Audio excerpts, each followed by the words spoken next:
The surging Cardinals in 4 games with the first place Phillies. The Mets got their offense going on Wednesday afternoon against the Seattle Mariners due to the home run heroics of their 2 young stars. Well, they got the performance and production from their 2 stars was right. David Wright got his rare off day, made Jerry Manuel look like a genius, hit 2 home runs, 3 RBI, 2 for 3 on the day, and then Jose Reyes busted the game open with a 3-run shot that ended the ball game. Just blew it out 10-0 right there. So Jose needs to come around and hit for this ball club. David Wright needs to hit for this ball club and produce for this team to get on a winning streak during this important stretch. Well, the Mets will hand the ball this afternoon to Mike Pelfrey. The Mets thought coming out of spring training that starting pitching was going to be a huge asset for them. They didn't necessarily think Pelfrey was going to be in the rotation when the year began. Well, he has not only been in that rotation all year, but he has really stepped front and center lately. He really has. Jerry Manuel's talked about him being on the world's center stage today when he pitches here in the Bronx at Yankee Stadium, but really they have made it into an ABC kind of effort for Pelfrey, throwing about 90% fastballs. He just throws that 4-seamer to the outside part of the plate on right-handers, that 2-seamer inside, and that's where he's been getting his strikeouts. 5 shutout innings in his last start, 5 walks, but also 5 strikeouts. And Pelfrey will be opposed today by a 31-year-old rookie named Dan Geis, who will make just his 2nd Major League start. So the Mets and Yankees embark on a long day and night of baseball. The Mets wearing their road grays with blue caps. First time in a long time. Mets and Yankees in the Bronx. First pitch coming up. New York Mets baseball on SNY is brought to you by Heineken Premium Light. Heineken Premium Light is proud to present the Subway Showdown on SNY. By IOTV, the leader in HD. Do you see in HD? By SkyGuard, the GPS vehicle security system that alerts parents when teens speed. Call 866-99-SkyGuard or visit skyguard.com. By Bud Light, endless refreshment from start to finish. Bud Light keeps it coming. By Mercury and your local Lincoln Mercury dealers. And by Firestone, a tradition of innovation. Are you ready for the 2008 Major League All-Star Game? Tune in for all the action on Fox, live from New York on July 15th at 8 p.m. Eastern. Here's your Jeep around the majors for today. Matt Garza, a 1-hitter for Tampa Bay, struck out 10 as the Rays beat the Marlins 6-1 to complete a sweep. Great day on the mound as well for Cliff Lee, who's now 11-1, 11 strikeouts in 8 innings, and the Indians' 4-1 win over the Giants. And Rich Harden was dominant as well. He struck out 11 over 8 innings as the A's shut out the Phillies 5-0 and took 2 out of 3 in that series, drawing the Mets within 3.5 of the Phils. Start of a long day of baseball starting in the Bronx in the afternoon. We'll move to shade tonight. Mets and Yankees, first of 4. Coming right up. Here's your Geico starting lineup for the Mets this afternoon. Marlon Anderson and Trot Nixon at the corner outfield spots. Carlos Delgado the DH, with Fernando Tatis getting a start at first base. And Luis Castillo in the lineup again today. Jerry Manuel saying that Castillo would play all 4 games in this weekend series. Well, it's very interesting playing this 2 games against the Yankees. You got pitchers like Dan Geis starting the first game and Sidney Ponson starting the second game. But Dan Geis' 2nd Major League start. 31-year-old rookie. You're going to see a good sinking fastball, a good backdoor slider that he throws. And the Rico Yankee defense. And we'll just run it right by you here. You see Bobby Abreu, the right fielder. Oh, there's the newcomer right there. That's Andy Phillips, the former Yankee who just joined the Mets, wearing number 29. And you see, by the way, that the Mets are wearing blue caps with their road uniforms. And if you're saying, boy, that looks strange, this is the first time since 1997 that the Mets have worn blue caps on the road. And Charlie Samuels, the Mets equipment manager, said he did it in honor of the Mets' last game ever at Yankee Stadium. First pitch from Geis to Reyes is a breaking ball that is on the outside corner for a strike. And we're underway. Reyes now with 57 runs scored, tied for 4th in the National League. He has been on a run-scoring tear of late. And Geis throws him a fastball and he pulls it foul. 0-2.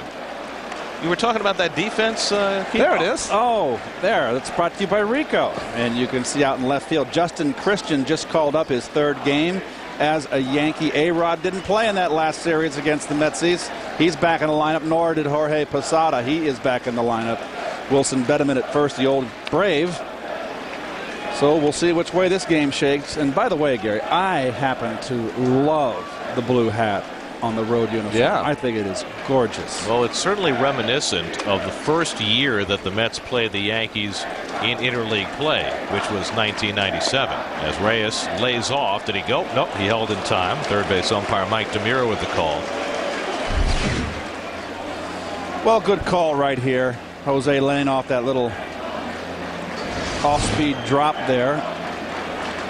I was going to say that Dave Malicki was wearing a blue cap with the gray uniform when he shut out the Yankees in that first ever game. And the breaking ball gets Reyes, and Geis strikes out the first man to face him. Well, he has an excellent curveball, does Geis. You see him when he pitches. He pitches from the stretch, not like a traditional starting pitcher, and also has that little delay in his motion, then jumps at you. But curveball is probably his best pitch. So 1 out and nobody on, and here is Luis Castillo. Castillo's knees have been gimpy. His quad has given him problems. His hip flexor as well. But it seems as though Jerry Manuel pulled a little psychological ploy with Castillo last week. He sat him out 3 out of 4 games, and Castillo had been groaning a little bit about the way he was feeling. Well, all of a sudden, Castillo is looking to play every day. Yeah, very interesting. When you test the I don't know if you want to use the word manhood, but it's saying to, hey, listen, you want to complain a lot, then if you're complaining, then I'm going to sit you down. Hasn't been a complaint since. All about professional pride, and Castillo running out there every day now. Geis has gotten ahead of him 0-2. And the fastball misses 1-2. Sometimes you might wait a bit before the call because you've got Tim McClelland umpiring behind the plate today, and Tim generally takes his time. Joe Girardi's team got in late last night. They were scheduled to play in Pittsburgh last night. And, the Mets have been the tired team on occasion over the last few weeks. The Yankees have every excuse to be the tired team today. They eventually got rained out in Pittsburgh, but they didn't call the game until they played 2.5 innings, waited 2.5 hours, and most of the Yankees didn't get to bed till 3 o'clock today. Taken inside, it's 3-2 to Castillo. Now, Geis was supposed to fly home early and went to the Pittsburgh airport to take a 5 o'clock flight back to New York, but they delayed the flight. He then missed the flight, got another flight canceled, and wound up coming home with the team late last night. And it misses inside, ball 4. Castillo's on with a walk.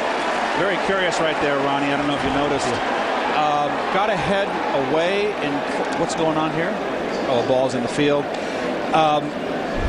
Tried to come inside 4 straight pitches and missed with 4 straight pitches after an 0-2 count. So as a left-hand hitter, if you're paying attention, and we've seen Reyes strike out on pitches away, Geis his power is right to the outside corner. His command, maybe has a tough time throwing an inside strike to a lefty. We'll keep an eye on it. His last start, he did not go to 1-3-2 count.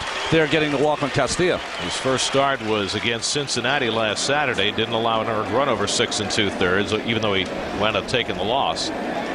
3 unearned runs against him beat him. So Castillo aboard. Wilson Bateman holds him on.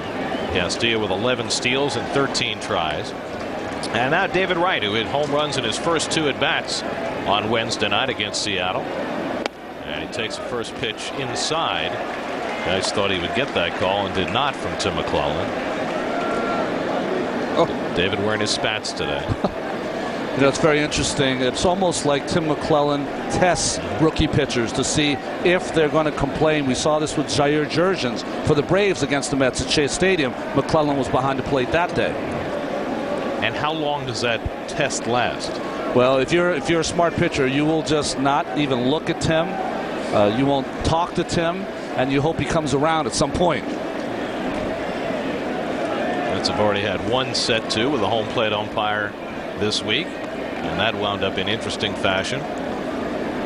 Wright takes it inside. It's 2-0.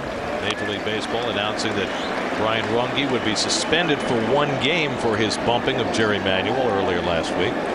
It's nice of him. He apologized, and Brian Runge is one of the good umpires. He knew he made a mistake. Thought it was very big of him to admit it and move on. Curveball on 2-0, and it's in for a strike to Wright. And that gives you an idea how Geis is going to pitch. He's the kind of guy that he's going to pitch backwards. When he gets ahead in the count, he'll use his fastball. When he gets behind, he will throw that little slider or changeup. And Geis, 31 years old. Before this year, he had a cup of coffee with the Giants last season, and that's it. He had been through the Red Sox organization, the Phillies organization, had a good year in AAA with the Phillies in 04, but got off to a bad start in 05, and he quit. He quit and went home, and he was selling cars for a couple of months before he realized maybe baseball wasn't a bad deal after all. Came back and is getting his chance now with the pitching starved Yankees.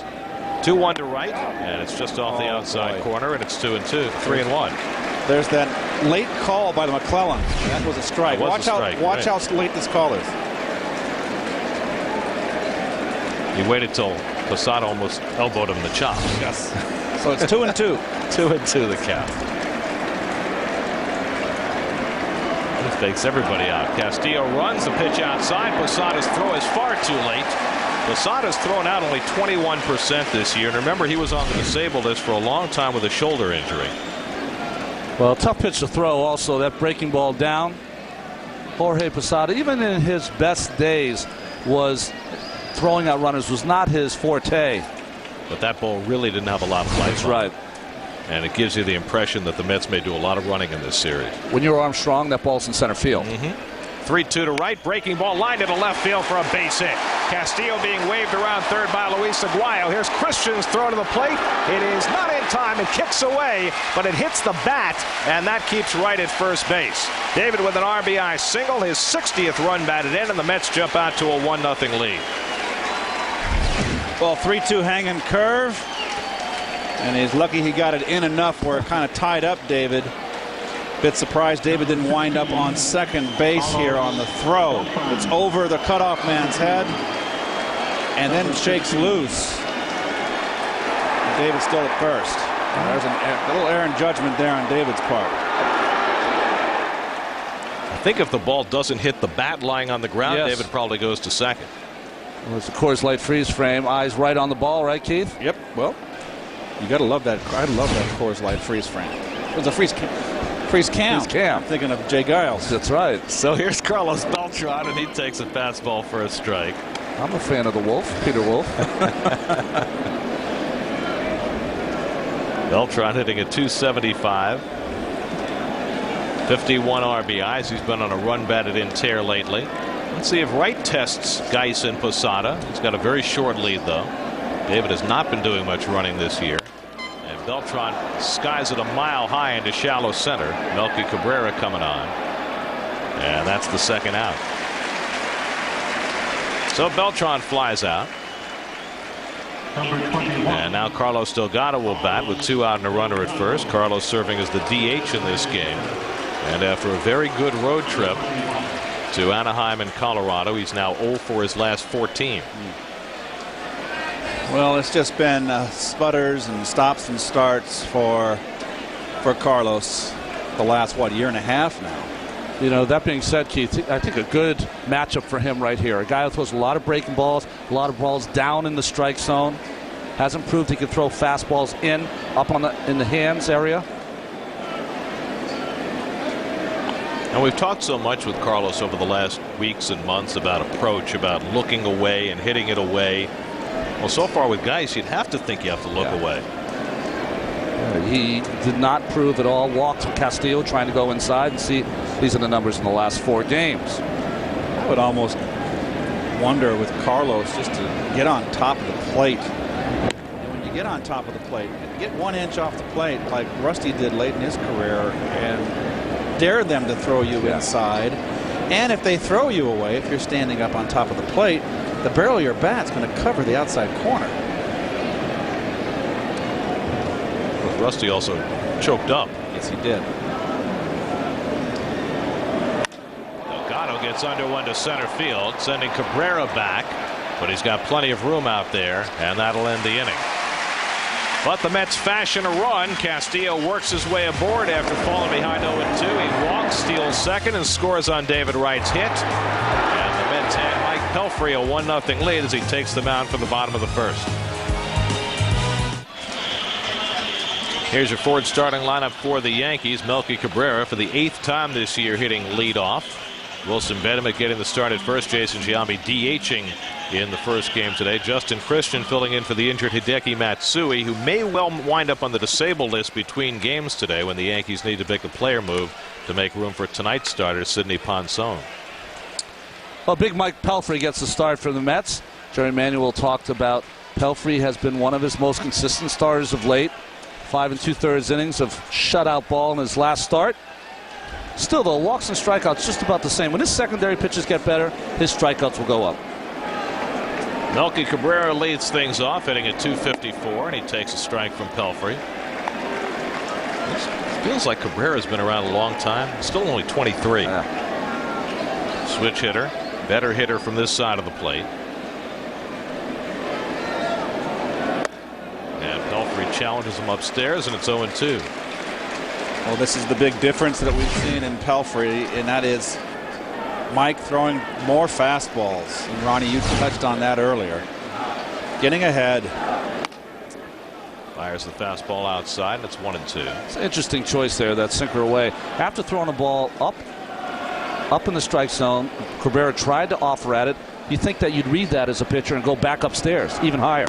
And he gets him out away with the fastball, and so Pelfrey fans Cabrera for the first out, and he dominated him. Really did. This is a bad swing. That's just called chasing after a bad fastball. And the Rico Mets defense, you see Fernando Tatis at first. That's his first start at first base. Trot Nixon's out in right. Marlin gets a start in this first game of the day-night doubleheader out in left. Schneider behind the plate. I'm sure Castro gets the call tonight. Derek Jeter coming up. You know about that last swing, though? It's a very similar swing that he got against Todd Helton in his last start. Right. Just late movement. So here's Jeter, who's got a 13-game hitting streak going. And he takes a knee-high strike. Jeter, who turned 34 years of age yesterday.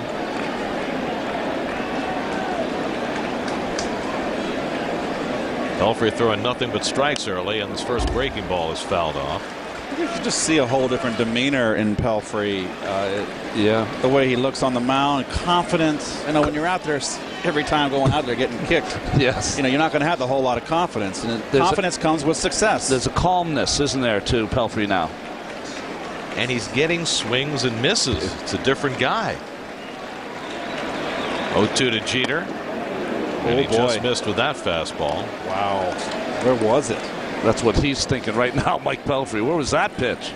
Thank you. And the scoreboard radar gun had that last pitch at 97 miles an hour. Bobby Abreu on deck. So Pelfrey has come out strong as Jeter fouls off the slider. Well, that slider almost is like a little cutter. It's not, doesn't have a lot of break on it, a late break. I talked to Dan Warthen in the clubhouse for the game too. They're going to start mixing back in Pelfrey's old reliable curveball. So we'll keep an eye on that too as this game progresses. 1-2 to Jeter. Struck him out. Mike Pelfrey with back-to-back strikeouts to start his afternoon. You know, we've seen this the last couple of starts. He'll go fastball sliders away, and when he tries to come in for that strikeout, he'll throw that two-seamer. Look at that ball come right into your camera. Beautiful shot of how that ball sinks and runs in on the hands of Jeter, tying him up. And if you're a hitter, it runs right in on your pots and pans. That is wicked. Well, you know, Pelfrey, after he took those warm-up pitches, he stands behind the mound. You see he's kind of thinking about all the things he has to do in this game, really trying to think about your first pitch process to the first hitter, what you're going to do to get him out. Now Bobby Abreu hitting at .279. Abreu 6th in the American League with 50 runs batted in. Abreu is just, if you're a pitcher and you watch, he never swings at the first pitch in his first at bat unless there's people on base, so you can always just get ahead, but he's something right down the middle. Instead, Pelfrey falls behind him 2-0. Well, this is Pelfrey's big test, and it will always be his whole career, Gare, is left-hand hitters. He's got a great hard sinker. Has a difficult time throwing inside the lefties. All 4 of his home runs this year have been given up to left-handed batters, and they're hitting .350 against them. And the Yankees are running up 6 lefties today. And there's a strike, 2-1. Well, the Yankees are seeing Pelfrey for the first time. This is his first ever appearance against the Yankees.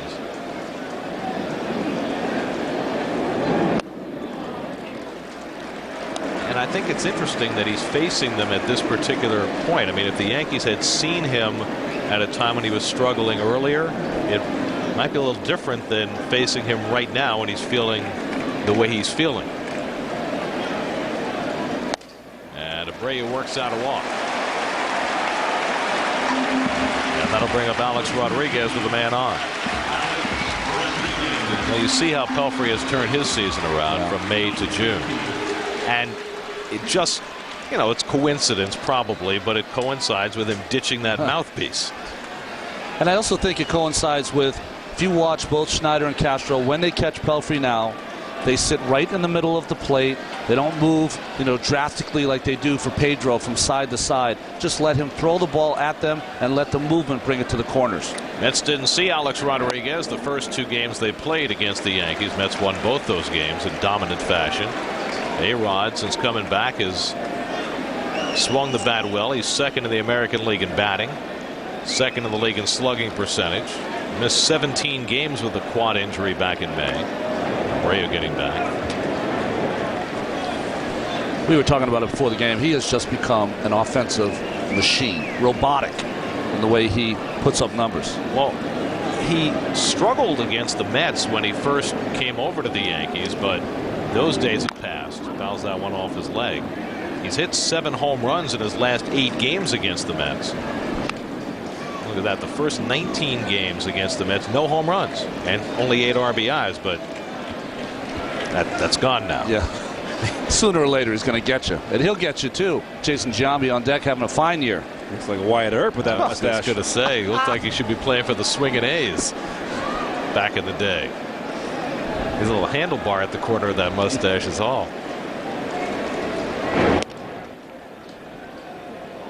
Ray will sneak a base on you every now and again. He's got 9 steals for the year.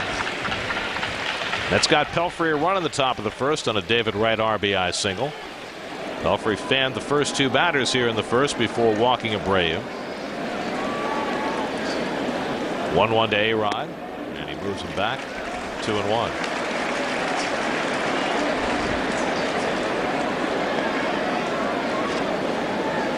You know, the Mets defense that you were talking about it, Keith, Marlon Anderson on the left, should not be as much of a liability in that big left field because Pelfrey's more of a ground ball pitcher than the most of the Mets staff, which is a fly ball staff. And of course you also have all those left-handed bats in the Yankee lineup. There goes Abreu, and A-Rod fouls it off.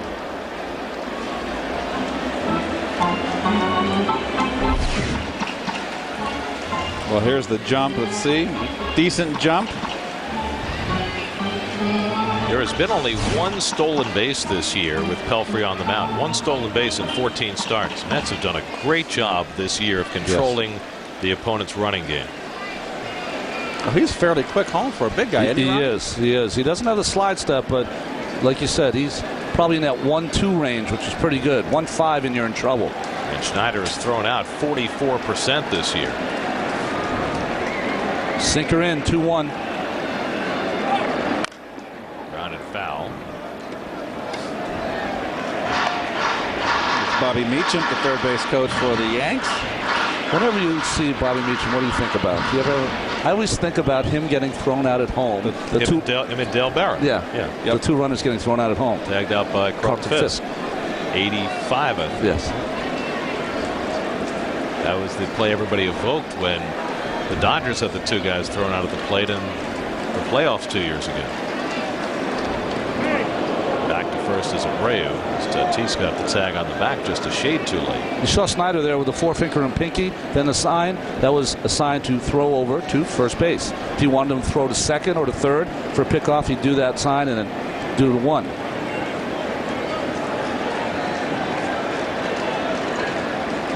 Two, and A-Rod pops it up. Castillo retreating. Beltran coming on, and Castillo can't make the play. Abreu pulls into third, and Alex Rodriguez is aboard. Castillo almost was able to make that over-the-shoulder catch, but couldn't quite pull it off. Well, he hustled out here after this ball. Long way to run and just out of his reach. You'd like a wide receiver running a long bomb here on this pop-up over your head, and just off the tip of his glove. And with 2 outs, Abreu's going to be running, but he just kind of got it in 3rd gear there, doesn't he? I don't think he would have scored on that if Beltran had it backed up. That would be 3 out of 5. 3rd gear, or 3 out of 4 or 3 out of 5? 5th gear. Oh, there you go. 5 gears in 3rd, so you're really downshifting. It's like your old Corvette. It wasn't a compliment. I used to have an old 3-speed, so I was just checking. A little Vega. Oh gosh, you had a Vega? I did. Oh, awful. Got it to California and back one summer. Here's Jason Giambi DHing today, 1st and 3rd and 2 out, and he takes the changeup for a strike. Giambi with 17 home runs, tied for 2nd in the American League, and he has, after a slow start, really torn it up since the early part of May. Abreu at 3rd. A-Rod, who got credit for a base hit, is on at 1st. Mets with a 1-0 lead in the bottom of the 1st inning. That mustache is really a thing of beauty, huh? I'm a little partial to him myself. I think you got them all beat.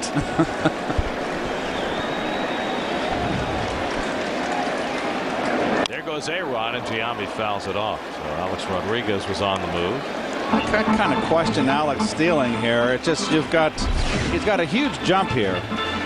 There he started. He's going to start before, so that's a great jump. But you got to pull hitting Giambi up here. I would want to leave that hole for him. Agreed. So now with 1st and 3rd and 2 out, it's 0-2 to Giambi. Pelfrey about to throw his 23rd pitch of this 1st inning.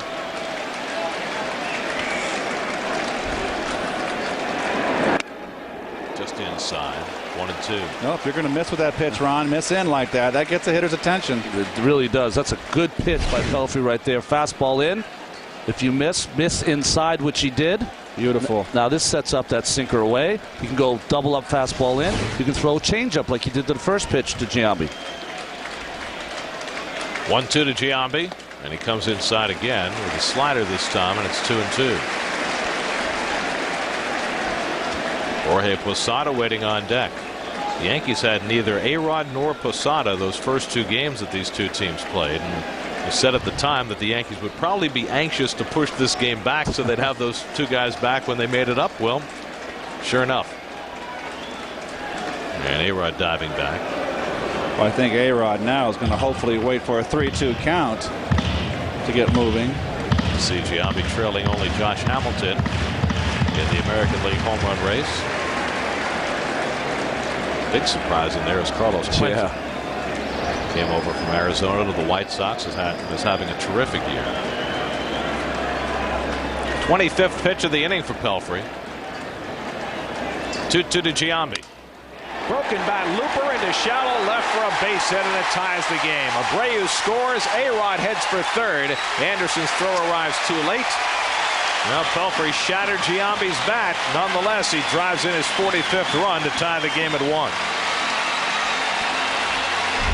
Well, a good pitch by Pelfrey here. Watch the sink away. That's a good pitch off the end of the bat, and sometimes it's better to be lucky than good. In this case, unfortunate for the Mets, unfortunate for Pelfrey. Oh, it all goes back to the 2-out walk to Abreu, a pop fly single by A-Rod, a broken bat single for Giambi, and that walk becomes a run. And I think that's why pitching coach Dan Worthen is going out, because sometimes a young pitcher, you're startled, you're giving up this run, and you say, how did this happen with these blue pits? The pitching coach will come out and say, hey, listen, you've got good stuff today. Don't worry about it. That was 2 blue pits. Let it pass. Let's get this out and get us back in the dugout. Absolutely.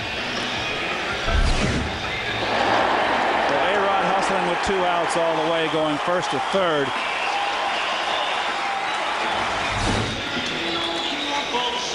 Well,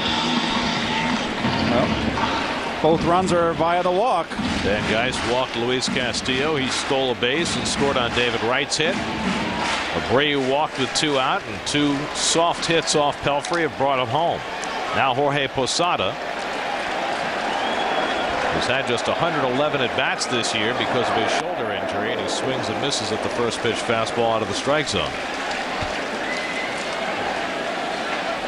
Posada had a huge offensive year last year,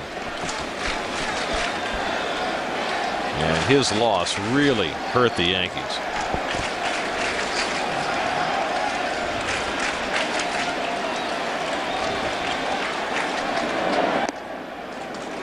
1-1 to Posada, who is a rare catcher of advanced age who seems to have retained his offensive skills. Yeah, he really has. In fact, last year was his best year offensively. And people always talk about the captain, Derek Jeter, being the kind of foundation for this Yankee team. I always have thought that Posada, especially recently, is that foundation now. Now 36 years old, and he fouls it back. And again, Pelfrey's ahead in the count. Very much like Varitek for the Red Sox. I think they both are the foundations of their teams. Play tough players.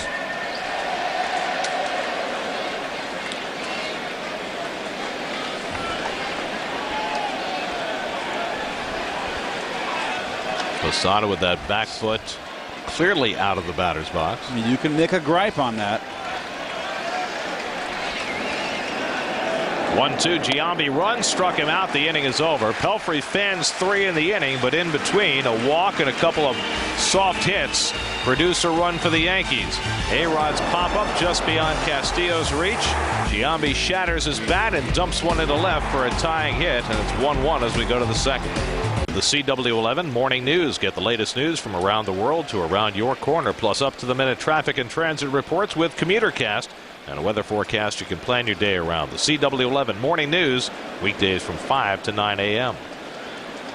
Trot Nixon has plenty of experience playing here at Yankee Stadium. When he takes a strike, well, so does he. Yogi Berra on hand here at Yankee Stadium. A Yankee icon. Ball players just can't stay away, can they? Nobody's more identified with Yankee success than Yogi. You ever spent any time around Yogi? He is so much fun to be with. Fantastic. Good guy. Yep. Solid. He grew up in St. Louis, didn't he? With Joe Gargiola? On the hill in St. Louis. Nixon struggling with the bat, and he pulls one down to first base. Tough hop. Bedemit stays with it. And Nixon retired one away.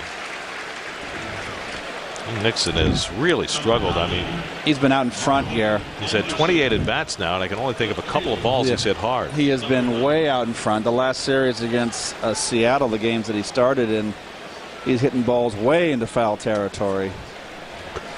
Almost as though he's worried about the quickness of his bat at this point.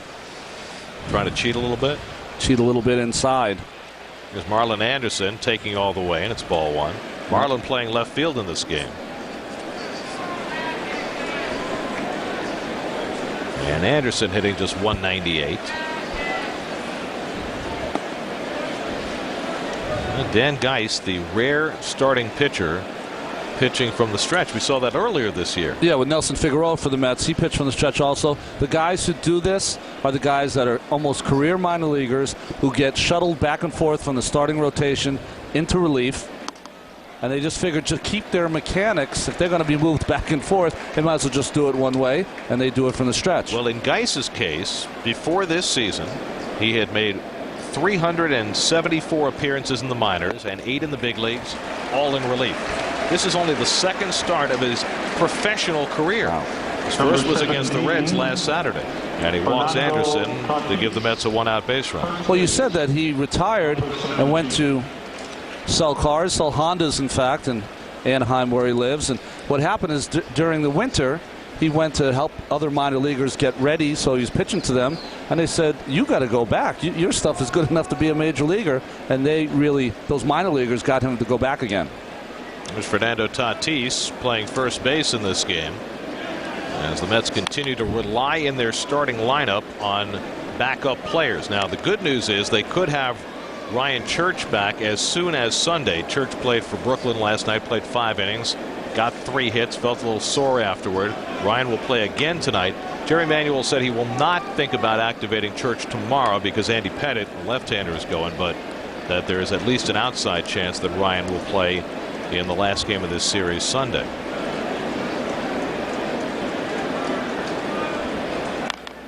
Tatis bounces one foul, 0-2. Ronnie, you notice that from Geis when he goes into his stretch and he breaks from the stretch, how he double taps his glove? Double taps, and he has that little delay and then kind of just jumps at the hitter. And you can see it right here. This is a great angle for you folks at home. Just watch his pitching hand as he comes out of the glove from the belt.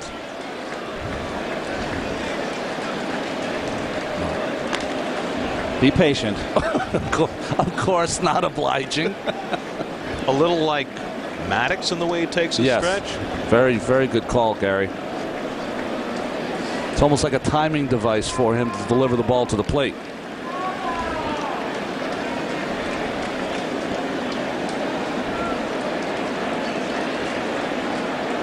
Well, he didn't do it that time. And you got to wonder if that's a tip. That's interesting. You got to keep an eye and see if that's a tip off. It is a lot like Maddox, that is for sure. Well, if he's going to copy someone, might as well copy that. Yep. Except that one thing Maddox doesn't do very well, he doesn't hold runners. And Anderson's running, and Tatis grounds one toward the hole. Beautiful play by A-Rod, but no chance to throw him out. Anderson goes to third. With Marlin running, A-Rod probably should have held on to that ball because Anderson was able to take third base after the belated throw. Well, you're absolutely right. Nice play. He can't get the exchange. And I just think if he gets it out of his glove cleanly, he makes the play. But you're right. Once he fumbled it, and Anderson just excellent base running here. And Marlin just continues to do a little bit of everything, doesn't he, when he gets a start and gets a chance to get in there? The play for A-Rod was a fake. If he could have faked it once he dove, he should have known maybe I can't get the guy at first, and we faked that throw, and he would have had Anderson off second base. So it's an infield hit for Tatis. Anderson goes first to third, and now a chance for Brian Schneider to untie this game. Schneider hitting a .260. And he takes the breaking ball for a strike. It's like a big drop, isn't it, Ronnie? 12-6. It is, and it's interesting to hear here at Yankee Stadium. You have the battle between Let's Go Yankees and Let's Go Mets. Very interesting. And much as was the case the first time the Mets were here, it feels almost like a 50-50 environment. Schneider out in front, it's 0-2. And Marlin Anderson, as that pitch was thrown, made a huge break down the line from third.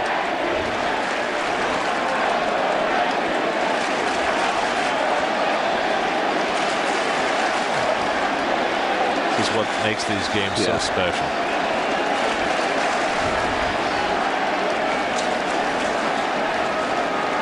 Oh, 0-2 to Schneider. Needs to make some contact here. Lifts it to shallow left center. Jeter out. No chance for Anderson to score, and that's the second out. So Schneider unable to get the run home, and now they're at 2 away.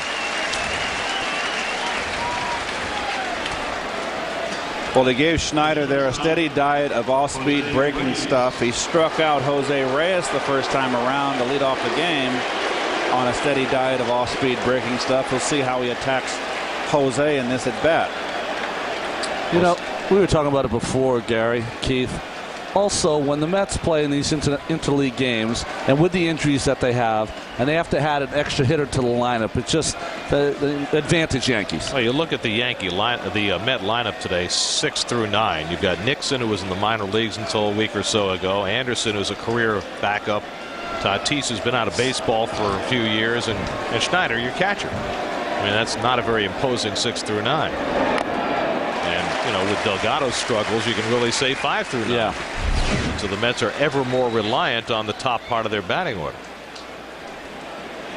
Well, it's a good breaking ball here, especially first pitch. That's really what you just want to get over for a strike. Jose swinging through it. Anderson at third, Tatis at first with 2 down. 1-1 game. We're in the second.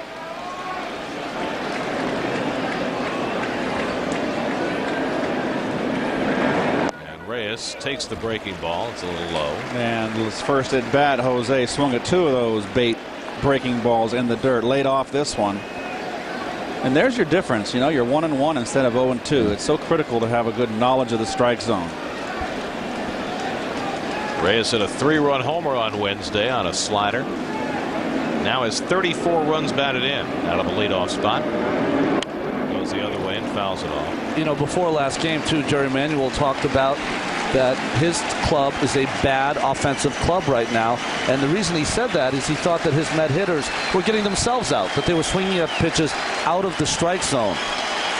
Even in the game on Wednesday, when they scored 8 runs, they didn't have a base runner after the 3rd inning. And now facing a 31-year-old rookie, making just the 2nd start of his professional career, and trying to make some hay. But Geis ahead on Reyes, 1-2, and he steps off. You got to say, Geis is definitely a breaking ball pitcher. Yeah.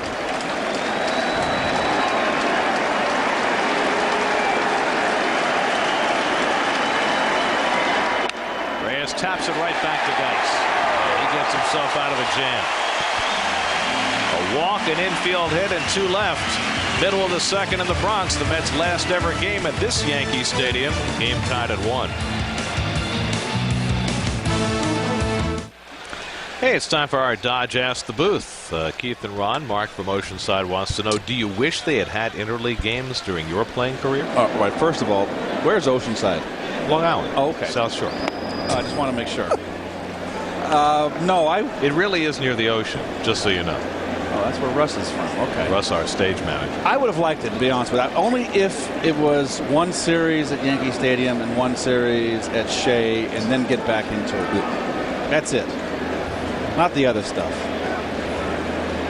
Robinson Cano, who has been hot the last couple of days, takes a ball 1-1. You know, I think for us it would have been interesting because a lot of our strength was our pitching, and the Yankees at that time had some really good hitters. Don Mattingly, one of the best in baseball at that time. Dave Winfield. Cano lines one to left center, base hit. Beltran does a great job cutting it off in the gap. Cano heading for second, and he arrives safely with a double. So Cano, who had 3 hits Tuesday, 3 hits Wednesday, just starting to get his hitting going. Well, this is your approach as a left-hand hitter. If you're not a Giambi, a power-hitting pull hitter. But if you're a doubles hitter, this has got to be your approach off of Pelfrey. Wait for that sinker. That is a good sinker, down and away, and he goes right with it and drives it into the left center field gap, and hustles nicely for the 2. And if you're pitching in this game and you're Pelfrey, and you've already given up a hit to Giambi on a perfect sinker, given up a hit to Cano on a pretty good sinker, it lets you know that these left-handed hitters are looking out over the plate. You're going to have to do some work inside. Here's the switch-hitting Wilson Bedimit playing first base in this game, and he takes wide with a sinker. Bedimit hitting at .254. He was hurt also when the Mets were here in May. The former Atlanta Brave. Very good utility player. He's got some power. 3 home runs this year. And that's in for a strike, 1-1. I just want to go back to the question about interleague play and just differentiate between Mets, Yankees, and interleague play as a whole. I mean, would you have wanted to play the Seattles and the Minnesotas and the Kansas Cities? No way. Nope. Just wanted to make that clear. I feel it should just be 3-3 and 4-4. Get it over with. Get back in your own league. The only problem with that is that you have some teams out there that don't have really a natural rival. But you match them up with somebody and you create that. Okay. I mean, there are going to be leftover teams. So you're absolutely right. But for the teams that have them, the Chicagos, the Southern Californias, the Northern Californias, that's the good part of interleague play. Yes. 2-2 to Bedimit. It was interesting listening to Jerry Manuel, who managed the White Sox, talk about the difference between that rivalry, the Cubs-White Sox, as opposed to this rivalry.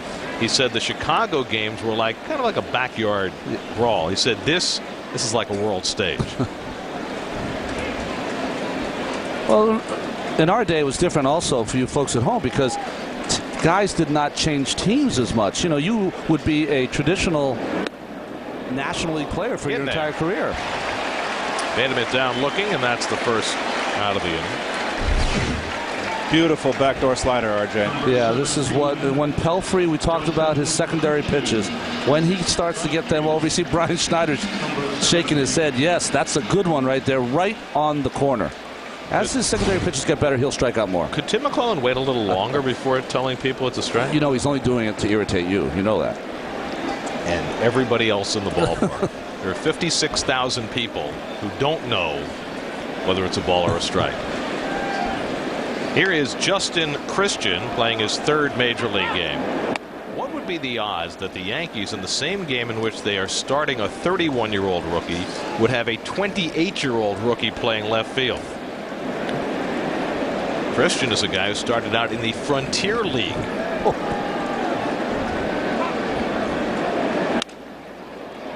Grounded out to Castillo, and he throws out Christian as Cano moves over to third. Now there are 2 out.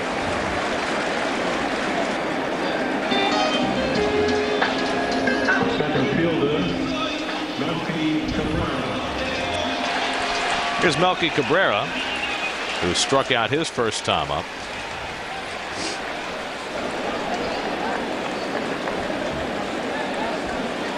Well, if you're Pelfrey right here, you've got to say to yourself, I've got to get Cabrera out. You do not want to go to the next guy, Jeter, who just owns the Mets, always seems to get that big hit. He dominated Cabrera his first time up. This time starts him off with a slider. 2 fastballs by Melky in that first at bat.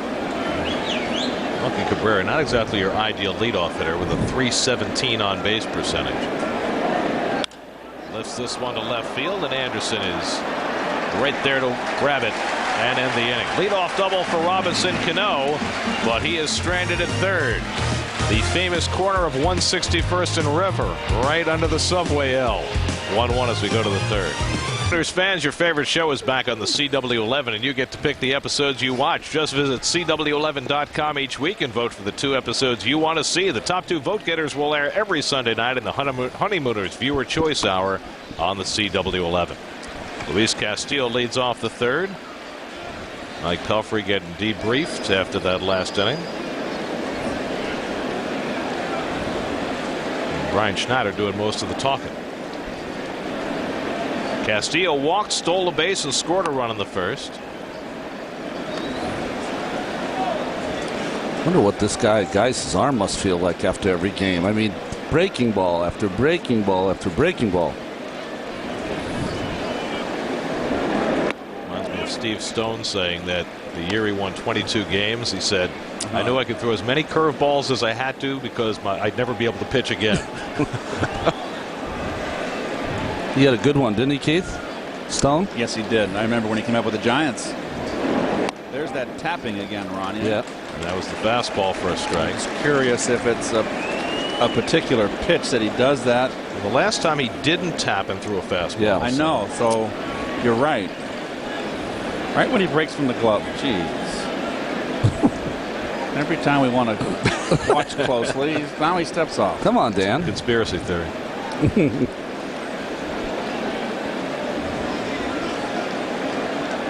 There he tapped again. And there was a changeup. Yeah, so he does the same thing. Yeah, it just there's nothing you can get any kind of a read on. Just that little tap that Keith called, tap in the glove and go.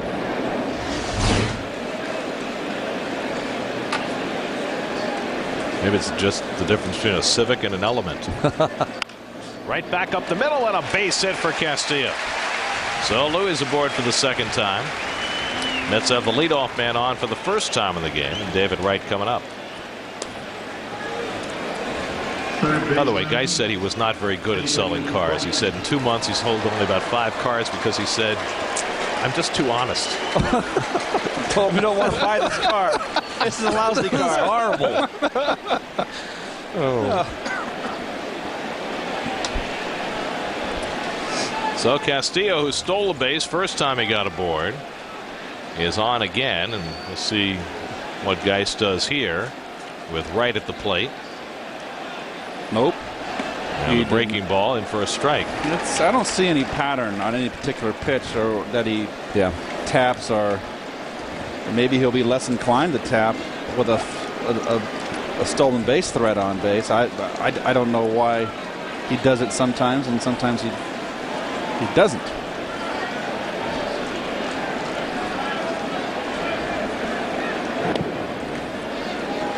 Castillo's stolen base was his 12th of the year.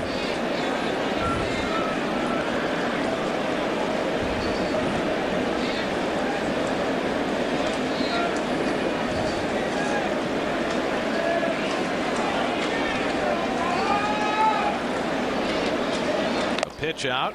Throw to first by Posada, and back is Castillo.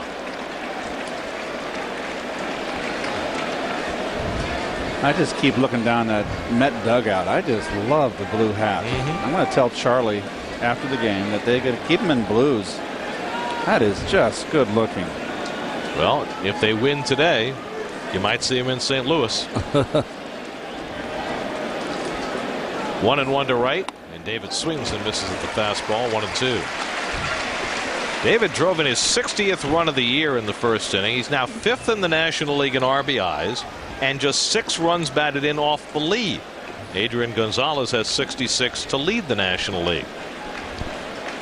Well, we mentioned it, Gary, in a couple broadcasts ago that if David was having a David Wright normal season, hitting in the high 300s, he might get 80. He might have 80 RBIs at the break. Yeah. Well, he's got 14 home runs, 60 RBIs, and we haven't reached the halfway point of the season. Those numbers are more than respectable.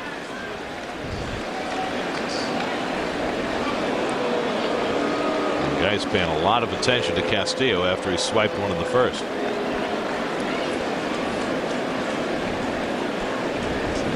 Castillo's trying to get a big lead and peek in. And the catcher must not allow that to happen. Castillo with a healthy lead, but able to get back in standing, and the fans are getting a little restless. Well, there's two things that a catcher can do. He's got to make sure he doesn't put his fingers down too low where you can read underneath his thigh, and also he's got to bring his squat position. He's got to bring his knees in closer together so no one can cut the angle off. Castillo runs right, fouls it back. Now, correct me if I'm wrong. Are there some guys, base runners, who say that they can read the muscles twitching in a guy's forearm when he puts down a sign?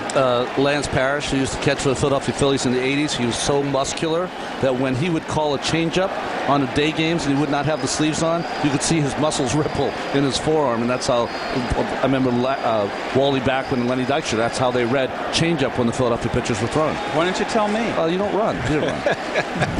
He might have gotten a couple of bags. Not going, and right fouls another one back. 87-mile-an-hour fastball. Carlos Beltran to follow. Well, this is such a. Oh, go ahead. I'm sorry, Gary. No, go ahead. No, just a typical at bat from David here, fighting off a couple tough pitches, staying in the at bat. But I was just going to say, we talk about pitch counts all the time, and Geis has already thrown 49 with nobody out in the third. But what about all those throws to first? Don't those factor in at some point? David pulls one foul. It depends. If you are a pitcher who has a good move, I think yes. You know, that quick move and that violent throw to first base, I think yes, it can affect you. If you don't have a good move, it's not going to be a problem because you're usually going to be throwing over there half-heartedly. But I do know that I try to remind myself, and I had a pretty decent move, that after throwing 3 or 4 in a row, to forget about that and concentrate on the hitter. This will be the 7th pitch of the at-bat to Wright, who's been behind in the count. And fouling balls off. Rick Peterson, when he was here as the pitching coach, they would chart all the pitches that guys threw in warm-up. They chart all the pitches that relievers would throw to get ready for whether they're going to go in or not. Castillo runs, and the ball gets away from Posada, and Castillo was sliding into second, so no chance to advance. Second stolen base of the game for Castillo, his 13th of the year. We almost feel like there's just Geis hasn't got a pitch to get David Wright out with. He's just kind of hoping they'll swing a bad one. And there Posada didn't block because the runner was in motion. Now, as a catcher there, he's trying to pick that up on a short hop to make a throw, but once that ball hits the dirt, he's not throwing him out anyway, is he? He might have a shot, but the problem is if Wright swings through that. And now it's 3-2 to Wright as Posada blocks that one. You know what I'm saying? If it's a 2-2 count, and let's say Wright swings at that and he lets that bounce to the backstop, that's the problem. Usually you'd want a guy maybe to get his body in front of him and block it. Girardi, I'm sure, former catcher, he'll know what to say. See Posada directing his defense on where to play, pushing Melky Cabrera a little deeper. This will be the 9th pitch of the at-bat. Cabrera is still playing pretty shallow against Wright. And And David hits it that way to right center. Cabrera gets over. Castillo can tag at second. Cabrera's got it. Castillo not running. It's a little surprising. He could have forced the issue there, Gare. You know, as a runner, and you don't know how his legs feel today. If you can see Melky right there. But, you know, Keith, he has a couple of stolen bases. The interesting part for me is Melky waves off Abreu. It's Abreu's ball. Look at Abreu. A very good point, Ronnie. That is an excellent point because Abreu's in a position to come in with his momentum going to third for the throw. And Abreu's got a better arm. Yes. So watch this now. He's waving him off. His momentum is still carrying him towards this direction. So he's got to plant and take all that time, and I think that Castillo could have tagged up and made it easily. Now Beltran with Castillo still at second, and he lines one down the right field line. That's a foul ball. Just barely missed an extra base hit.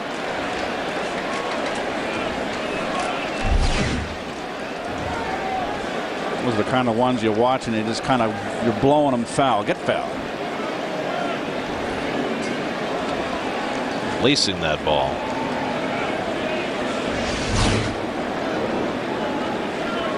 I just don't know how long Geis is going to hang around here throwing this stuff up here, Ronnie. Sooner or later, the Mets got to catch on to this.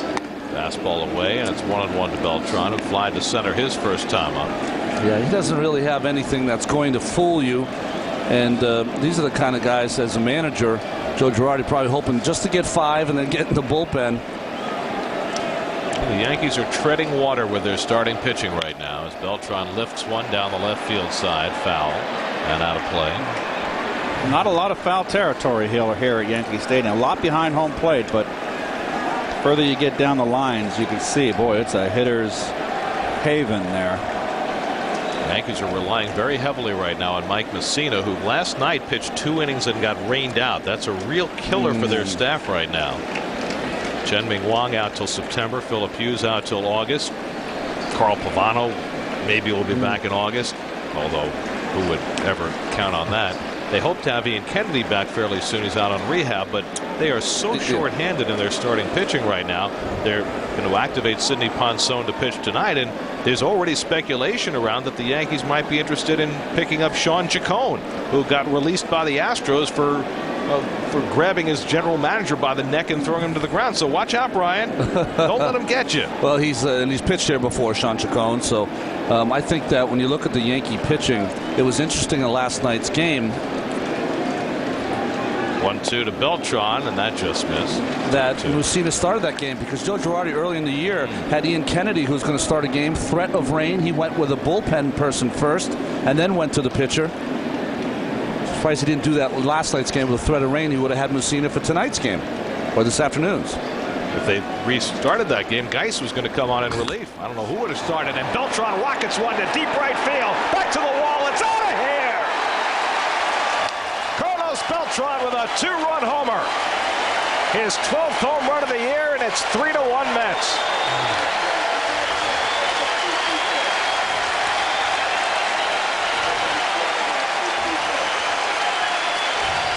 That short porch in right field, whispering to Carlos Beltran, and he finds it to give the Mets a 3-1 lead. Well, that short porch to a pitcher like Geis to left-hand hitters is a little bit difficult to negotiate. And this is a breaking ball meant to be away, but it had too much of the plate. And Geis just has to be very, very fine with his pitches. He's not a guy that can make mistakes. First home run Geis has given up for the Yankees. And it's taken for a strike by Delgado. And you can see Delgado coming back with the glove and right on the barrel of the bat, and that's your Coors Light freeze cam. Boy, I love that freeze cam. Well, Geis got a picture of that on the first pitch curveball that Carlos pulled foul. Hard. Went back to that pitch. 1-1 to Delgado, who flied to center his first time. So Beltran now with 12 home runs, and he's got 53 RBIs. And we're not yet halfway through the season. So the two big guys in the Mets order, Wright and Beltran, both on a pace for well more than 100 runs batted in what feels like a down year for both of them. And that's what makes this big guy in your lineup, Delgado, disturbing, because he's on a pace for maybe 20 and 75. And he hits one foul. to the upper deck down the right field side. Oh, look at this. Brothers? Does that happen a lot in this town? That one brother loves the Mets and one loves the Yankees, or usually it's one team family, right? You know, it goes every which way. Oh, it does. Okay. Because I know your father was a Yankee fan, right? My mother was a Giants fan. 2-2. Popped up foul, first base side. Headed it over near the photo box, but it's beyond his reach on the dugout roof. Well, where I'm from, you only root for whatever team's in season. So summer is for the Red Sox, winters, of course, for the Bruins and Celtics, and of course the Patriots have done pretty well lately. That's why in that part of the world it's a nation. That's right. It's not a civil war like it is in New York. Everybody's very happy. Yeah, well, they're on the same page. They're happy now. 2-2, swing and a miss. He struck him out. Geis with his second strikeout. I mean, all is well in New England, right? Title town. Good curveball down. This is the pitch that he was really trying to throw to Beltran. He wanted that ball in the dirt. That's an interesting look. I saw a guy come to the stadium today. He had a jacket on, you know, those sort of warm-up jackets, and half of it was a Yankee and half of it was a Met jacket. That's just not right. That's just not right. Cats and dogs playing together. That's just not right.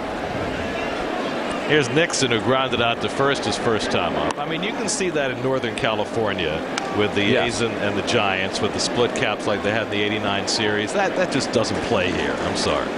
Make a decision. Exactly. Take a stand. Let your heart pour out. Nixon lines one. Foul. 1-1.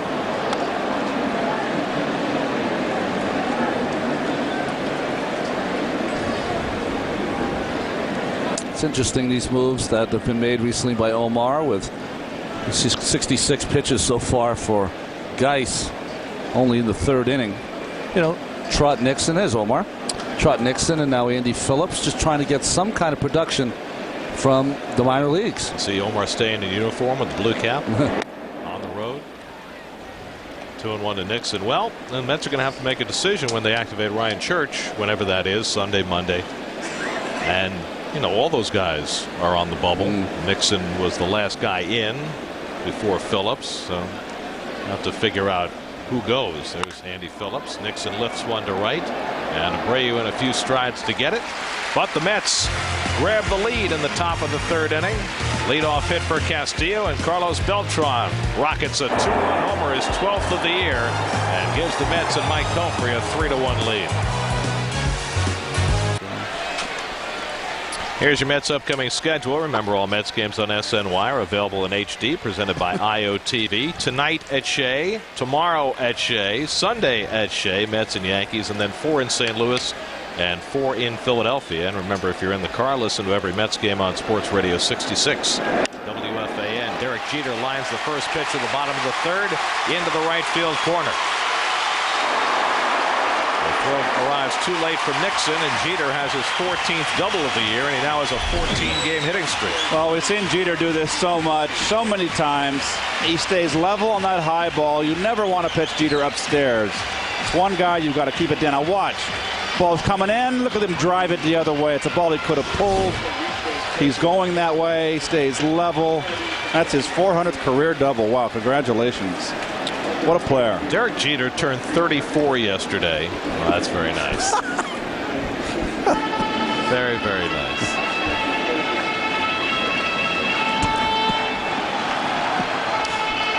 Bobby Abreu coming up. Jeter turned 34 yesterday. He now has 2,439 hits. That's the most hits for any player turning 34 since Robin Yount had 2585 in 1989. So Jeter looks like a pretty fair bet to get to 3,000. Then the question is, how far beyond that can he go? And Robin Yount came up at 19, correct? As a shortstop. 18, right. There's Abreu, who walked and scored in the first inning. And he lifts one to left. Marlon Anderson drifting back. Lots of room out there. And he makes the catch. Jeter tagging and heading for third. Anderson throw too late. Jeter saw that Anderson caught it back on his heels, and he tags and takes third on the fly ball to left. Well, there's been talk lately of Derek Jeter being one of the most overrated players in the game, and that is the biggest bunch of baloney I've ever heard. This man can play every facet of the game. It's a big left field. He knows it's not going to go against the wall. It's going to be caught. So he gets back quickly, and then his decision is, well, do I have time to go to third? He sees Marlin drifting. He's not an outfielder. That's just good base running. It's knowing the players. Yes, knowing where the outfielders are, knowing the players, knowing who has a strong arm or not. A-Rod takes the fastball inside. Rodriguez singled to center his first time up, a pop fly that was just beyond Castillo's reach. The Mets have the infield back with a 2-run lead. They're ready to concede a run on a ground ball happily with A-Rod up. What you don't want is the 2-run homer. And Pelfrey keeps it away from them, and it's 2-0. Speaking of home runs, Mike Pelfrey in his career has allowed only 2 home runs to right-hand batters. One in 2006 to Hanley Ramirez, and one last year to Austin Kearns, and that's it. Wow. Now he's behind on A-Rod 3-0. Well, would you give A-Rod a hit sign here? He'll give himself the hit sign if he wants it.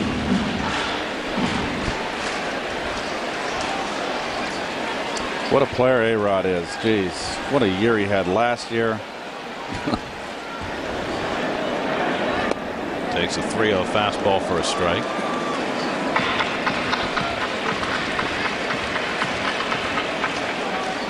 How many hits and home runs is he going to have? Well, the only thing you can do as a pitcher here is you want to keep the ball down and away, try to use the big part of the park if you can, which is left center field. 3-1 to A-Rod, line to short, past Jeter, base hit. Jeter comes in to score. Reyes couldn't handle the hot shot by A-Rod, and it's 3-2.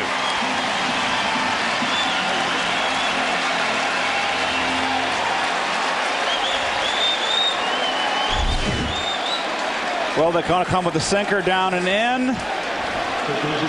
Not a bad pitch. He just got the barrel through. Ball ripped right by Reyes.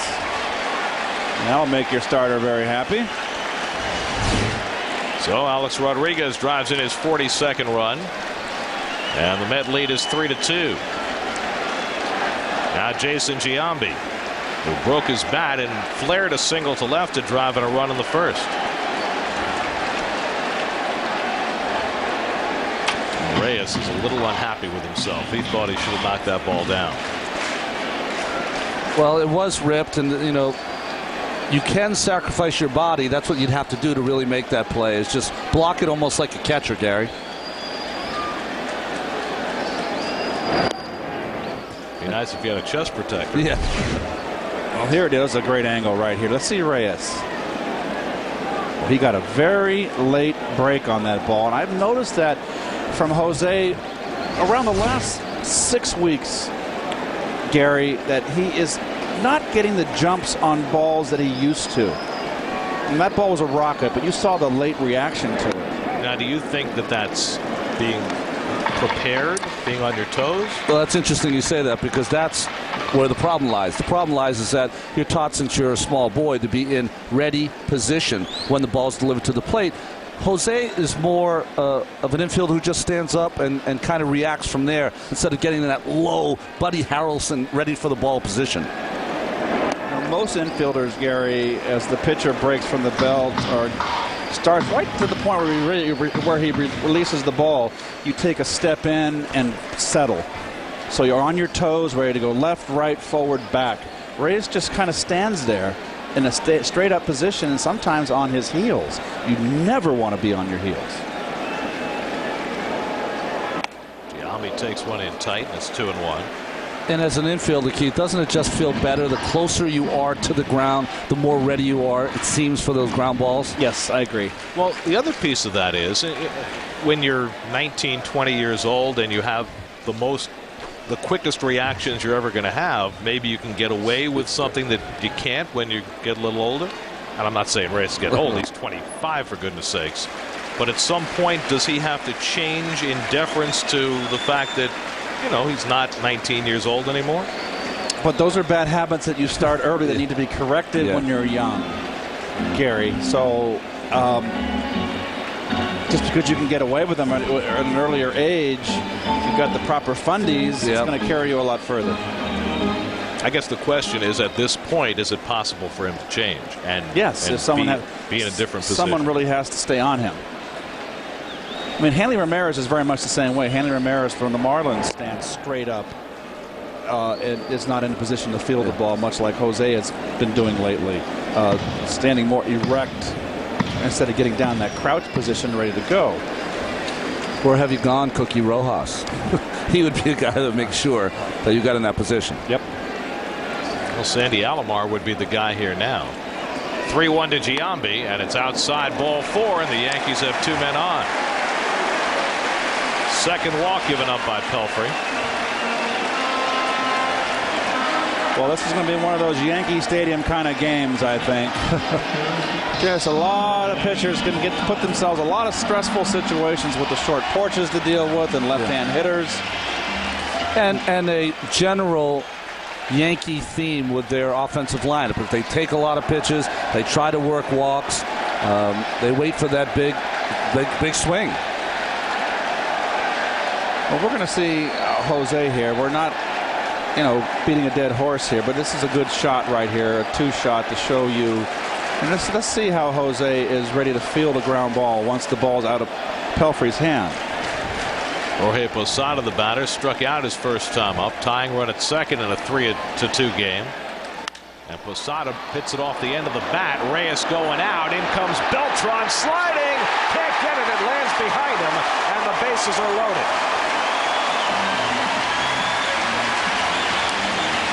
A pop fly single for Posada.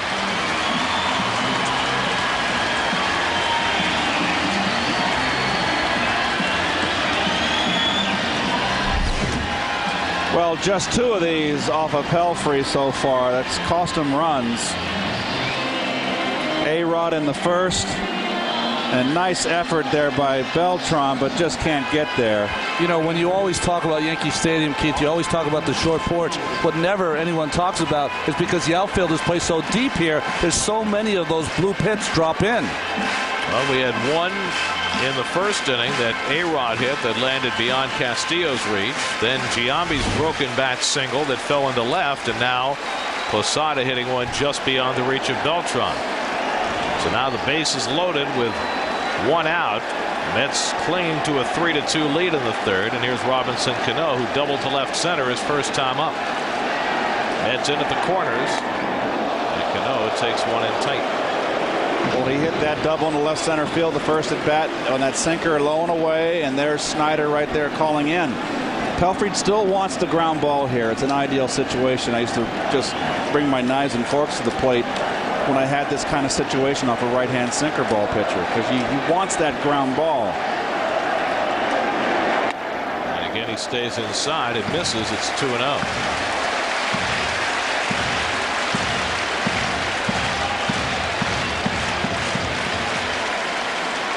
Well, he needs a strike now. The bases are loaded. What's his bread and butter? Sinker, low and away. He's tried to throw 2 fastballs inside. He's fallen behind. Let's see where Snyder steps up. Hits it hard to short. Diving stop by Reyes.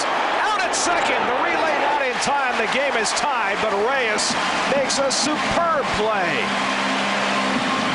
to force Posada for the second out as A-Rod scores to tie it at 3. Well, good hitting by Cano, just trumped by the play of Reyes there. What a beautiful play. This is nothing but trouble right there. 2 runs in. Beautiful backhand. And a good effort by Castillo trying to turn it over on the low throw. Reyes gets a much better break on that ball. More in a position to field. Almost threw it away. So a seesaw affair here. 2 runs home here in the bottom of the third. Game tied at 3. Runners at the corners with 2 out for Wilson Benjamin. And he grounds one down to third. Tough play for right. He barehands it and then loops the throw across the diamond. Not in time, and the Yankees take the lead. Quite an effort by Wright, but no chance to get Bedimit as Giambi comes home with the go-ahead run. Well, a bit of a risky play here, barehanding it by David. I kind of question that. Beautiful hands. And he had no other play to get the out but to throw on the run like that. But even a howitzer wouldn't have gotten this one in.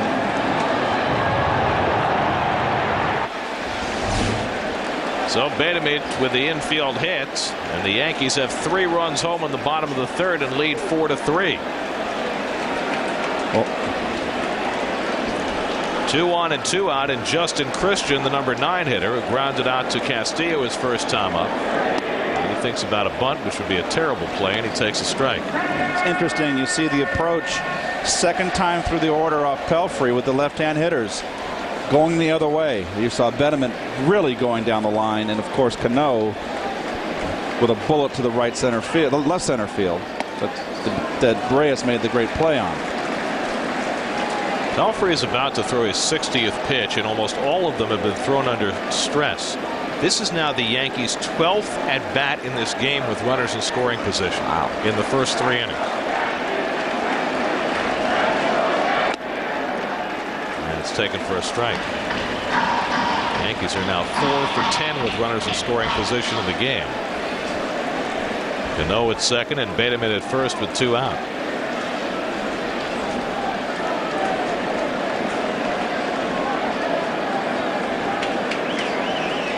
One-two to Christian, and it's in there for a call, strike 3, and the inning is over. 5 strikeouts for Pelfrey, but the Yankees score 3 and grab the lead for the first time today. We go to the 4th. Yankees 4, Mets 3.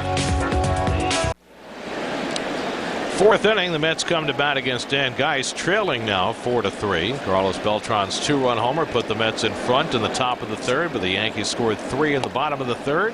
And Marlon Anderson takes ball 1. Anderson walked his first time up. Yankees with 7 hits, the Mets with 4. Looks like one of those American League games. Yeah, the only problem is those American League games that last 4 hours. Yeah. It might be tough to make that 8:10 start at Shea tonight. I know. I was gonna take the train in between games. That will stop that. I'll be on the bus with you guys. With the police escort. Is that what's going to happen? Nice. We're in Brezhnev's lane. Well, Keith, you said you were going to take the subway here today. Did you actually? Yes, I took. How was that? It was great. I mean, I'm right by the Grand Central. Just jump on the 4 and right on up to Yankee Stadium. Any Yankee fans give you a hard time? They never do. They're always very, very polite.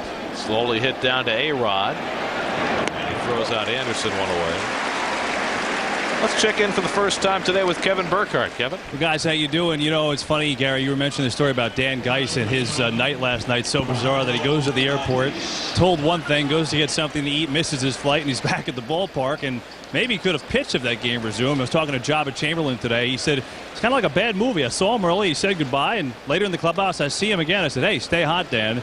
But I had a conversation with Jabba about his transition to being a starter, and it's gone pretty well. I mean, coming off his best outing, 114 pitches, 6 2/3 shutout innings against the Pirates. And he said the toughest thing really has been the routine as far as things like throwing the bullpen between starts, getting used to that good soreness. He's like, I didn't have to worry about that before. And I asked him about the mental side, guys. You know, he was such that fiery guy in the 8th inning. He said it really hasn't been a problem. You know, he said he knows, and he knew as soon as he made the transition that he couldn't throw 96, 97 right out of the gate. He had to save that for, you know, later 6th, 7th inning if he needed to. So he said the mental part, no problem. Really, it's just getting used to the routine, which has been a problem. Although you can argue there hasn't been any problem. The guy's been real good so far in his starting debut, guys. And think where the Yankees rotation would be right now without Jabba Chamberlain. Well, they had to have him because of, you know, Philip Hughes and Ian Kennedy just did not work out. They were supposed to be a main part of that rotation. Both struggled. Hughes injured. Tatis went around, strike 3, didn't try to run, so Posada comes over and tags him. Obviously, Tatis thought he did not swing, but McClellan quickly said that he did, and Tatis made no effort to run. It's just like, no, ask for help. Meat, getting you hot. I'm sorry. That's not a good call. ask for help. Ronnie, you probably have a different. I don't. I have no problem with. I think that anything in the dirt like that that's close, that the home plate umpire should go to the first base umpire.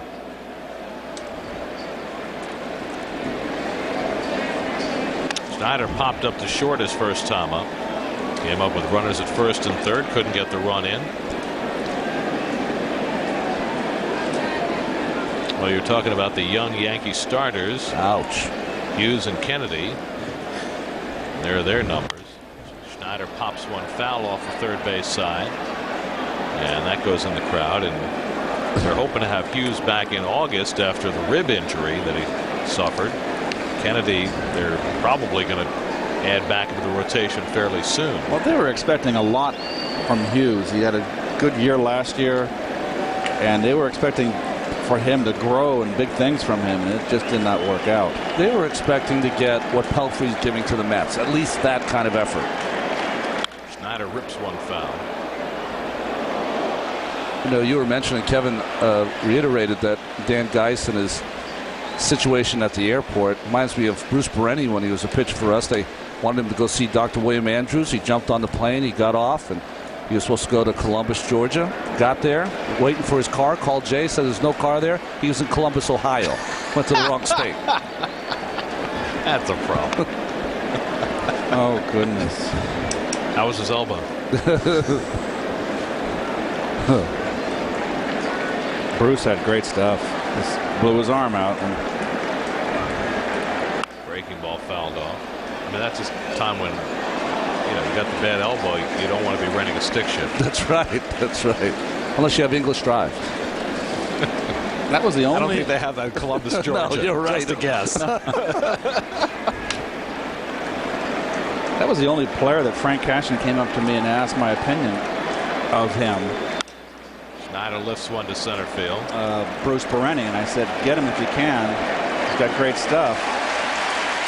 Well, Geis handed the lead for the first time, puts up his first 1-2-3 inning of the afternoon as you look at the new Yankee Stadium to open next year.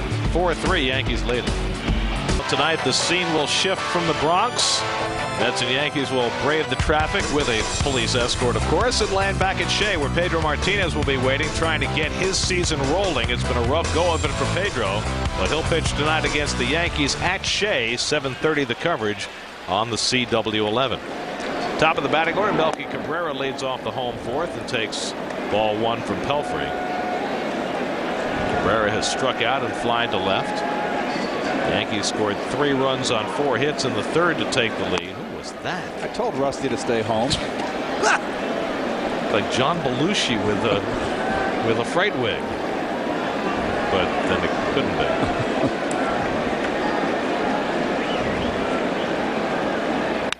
Line to center field, a base hit for Cabrera. So that's the 8th hit now off Mike Pelfrey. Well, this is how you hit a sinker. It's a good spot. Looks like his sinker might be flattening out a little bit, Ronnie. He doesn't have that good downward movement today. Both to Cabrera and Cano. Same pitch, almost same result. So even though Pelfrey's had good stuff, nonetheless, he finds himself up against it again. He's been pitching virtually this entire game out of the stretch. You have to watch out, Jeter. And when he gets a base hit to the right side on a pitch, next time up he'll look in, especially early in the count. Oh, that's so smart. And he drops down a bunt. Pelfrey off the mound quickly, and he throws out Jeter, who will probably get credit for a sacrifice. Well, a very big thank you very much. If you're a Met fan, get him out of the way of the sac bunt. Well, very interesting. Both clubs with the 7 runs on the board for the Yankees, 3 for the Mets, playing a lot of small ball today. A lot of bunts for sacrifices, a lot of stolen bases, taking extra bases.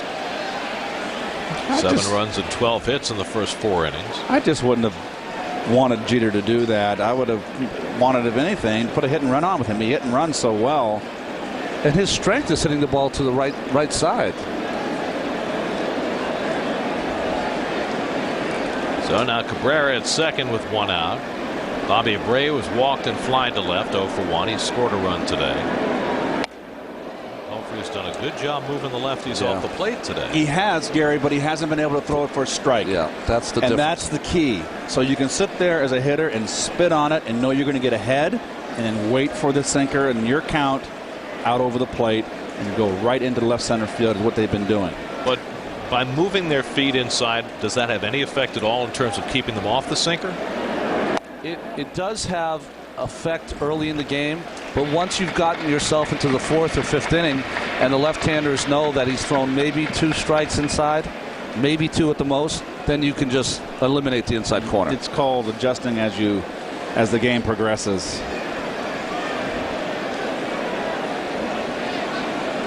2-0 to Abreu. And he pulls one toward the hole. Nice stop by Tatis. And Pelfrey can't catch the throw. Cabrera takes the turn. Throw behind him, not in time. Well, Tatis made a terrific play to take a base hit away from Abreu, but Pelfrey reaching behind him couldn't snare the throw. Well, one of the keys you like for your first baseman, even though he made this great throw, get on your feet, start running to first, and give him an underhand toss, which is much easier to catch. This one a little behind Pelfrey, who was at the race at Abreu, and then almost threw it away as Wright laid on the leg of Melky Cabrera. Cabrera just got way too aggressive. Almost ran his team out of a ball game there. Out of the inning, excuse me. Looked like Wright fell on him and kind of gave him a little pain, tough love, but a little behind him on the throw. But you got to make that play. I mean, that's not that tough a play, and Pelfrey's got to make it. They have charged the error to Tatis. Wow. I don't like that. No, it's an error by Pelfrey. 1st and 3rd and 1 out. Here's A-Rod. Check swing tapper. The runner at 3rd will have to hold. Pelfrey gets the out at 1st, so he gets a big break there on the check swing comebacker from A-Rod for the 2nd out. Well, as a hitter, this drives you crazy. You got ducks on the pond, and you get a check swing, and you hit it right back to the pitcher. It's the one place. And you got to give credit there. He came right after him inside and tied him up. So A-Rod disposed of, and now a huge batter for Pelfrey as he takes on Giambi with 2nd and 3rd and 2 out. And but Giambi's been hot, but with Posada hitting behind him, you got to go after him. Giambi today with a broken bat single to drive in a run and a walk. So a huge juncture in this game for Pelfrey, trailing 4-3 in the 4th. 2 runners in scoring position and 2 out. And Giambi takes up and away for ball 1. Now, how carefully do you work him here, Ronnie? If I'm in this situation, I do not give him anything good to hit. If I walk him, I go after Posada. Giambi's the hotter hitter right now. I would not throw him a strike. I'd make him try to go out of the strike zone and get himself out. Which he doesn't really do very That's much. right. Giambi's always been known for his eye. And he takes a strike on the inside corner. Pelfrey got one there. That's what he needs to do. When Pelfrey learns to consistently throw that inside strike to a left-hand hitter, then it's going to open up the whole outer part of the plate for him. He's about to throw his 70th pitch of the afternoon here in the 4th inning.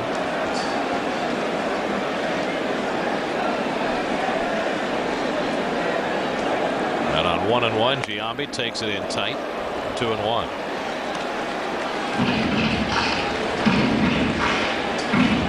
I like the way Mike's going. I know he's not having a great outing here today. They've touched him up for 8 hits, and he's given up 4 runs. This is such an improvement of the Pelfrey we've seen over the last year and early this year.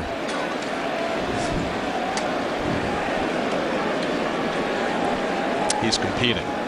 That's what you love to see. I think early on, he's a very likable guy. I think he was trying to employ all the things he was learning from Rick, and it just wasn't at that point in the learning curve for him. 3-1 now to Giambi. You know what I would love for him to work on this winter, and we're talking about the inside fastball for him. The one he throws is that sinker that starts at the player's hip and comes back over the plate. If he could learn a little cutter inside the lefties, it would really help him, because he wouldn't have to be perfect all the time. He could start it down the middle, work it on the inside part of the bat to the left-handed hitters. And he walks Giambi. Now the bases are loaded for Posada. 3rd walk given up by Pelfrey, kind of a pitch around.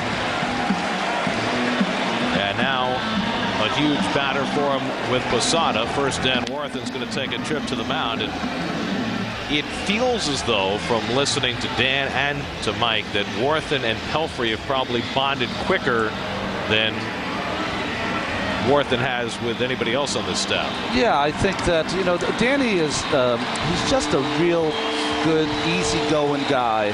I think he gets his message across through a little humor, and I think he is perfect for a young pitcher early in his career, because to be yelled at or talked down to or whatever, it's very difficult for young pitchers to deal with.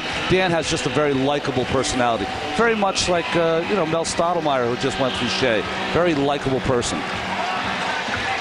It's the 4th inning of the game. This will be the Yankees' 14th at bat with a runner in scoring position. They're 4 for 13 already. Cabrera at third, Abreu at second, and Giambi at first with 2 out. Posada, a strikeout and a pop fly single. 1 for 2. And he fouls off the first pitch fastball. Well, that was the most important pitch of that at bat, getting strike 1. And he went right after him, Ronnie. Yeah, the ball's up, though. He's going to want to get this next one down. See that ball about waist high? Luckily, it just ran enough outside to get on that outer part of the bat of Posada.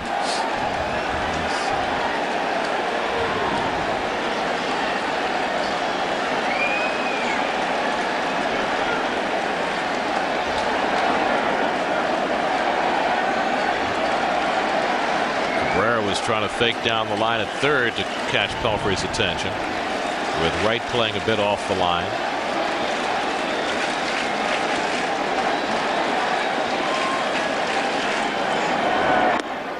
Posada takes it low and away. 1-1.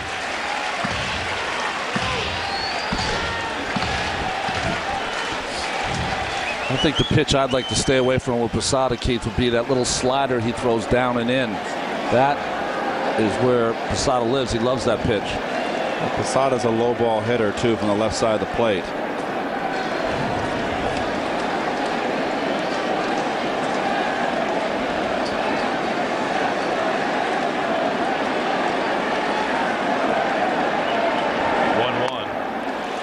Went for the fastball away, and now it's 1-2. And that was ball 2. Ball runs away out of the strike zone. Well, people tend to forget that a pitcher gets anxious when he has the bases loaded. So does the hitter sometimes.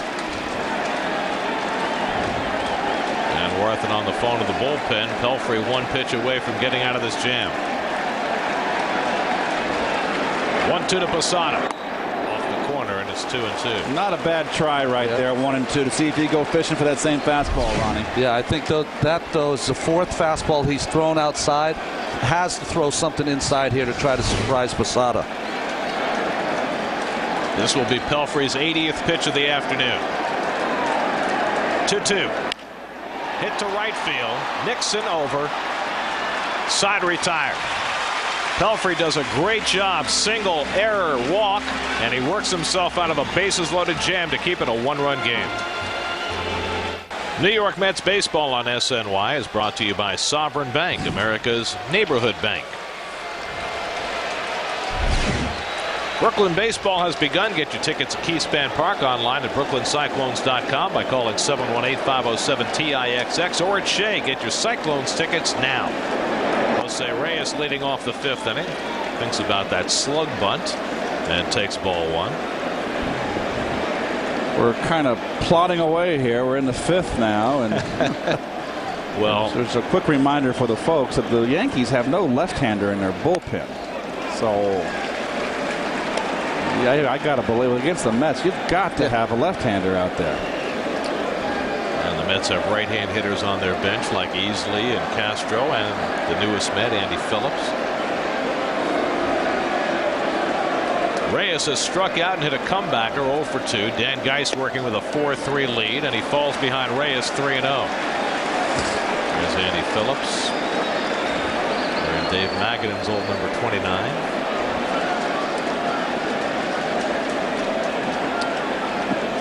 Reyes will take one here. It's down the middle for a strike, 3-1. Hey, he was there before the game. First squirrel sighting of the day. It's Rocket J. Squirrel. Where's Moose? He's right behind third base there. Reyes pulls it foul. Is he from Frostbite Falls? He's just a baseball fan. He's flying. Well, this ballpark's got to be beautiful for a squirrel. Lots of nuggets here on the ground.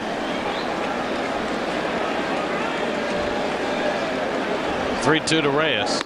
And he walked him. Oh, gosh. So the Mets have the tying run aboard with Reyes. And his 27 stolen bases. And there's certain times you just got to take your chances. Yep. I mean, you just can't nibble. Throw it down the middle and hope he gets himself out. By the way, Reyes is now just 20 stolen bases away from Mookie Wilson's franchise record of 281 steals. Wow. So that's a mark they'll probably break sometime this year. It's getting close to Mookie's triple mark, too, isn't he? Only it's 2 more to tie Mookie in triples. So let's see how quickly he runs with Castillo at the plate. Not on the first pitch as Castillo takes a strike. Louis has walked and singled and stolen a base each time. His first multiple stolen base game this season. I tell you what, the way he takes so many pitches, you can surprise a lot of people putting a hit and run on. Trying to throw Louis a fastball, he can punch it right to left field.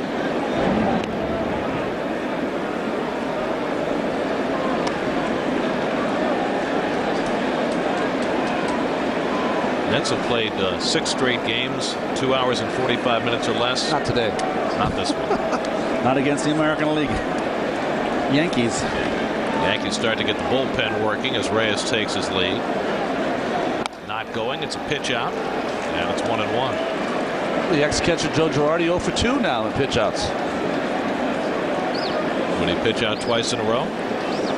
Wow. Edward Ramirez up in the Yankee bullpen.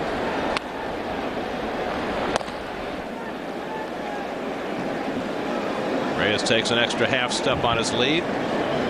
Not going, and another pitch out. So he did call 2 in a row, and Reyes wasn't going either time. Would you go for 3?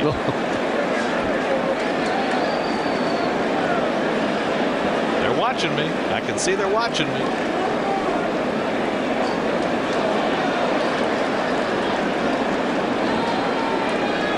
There he goes.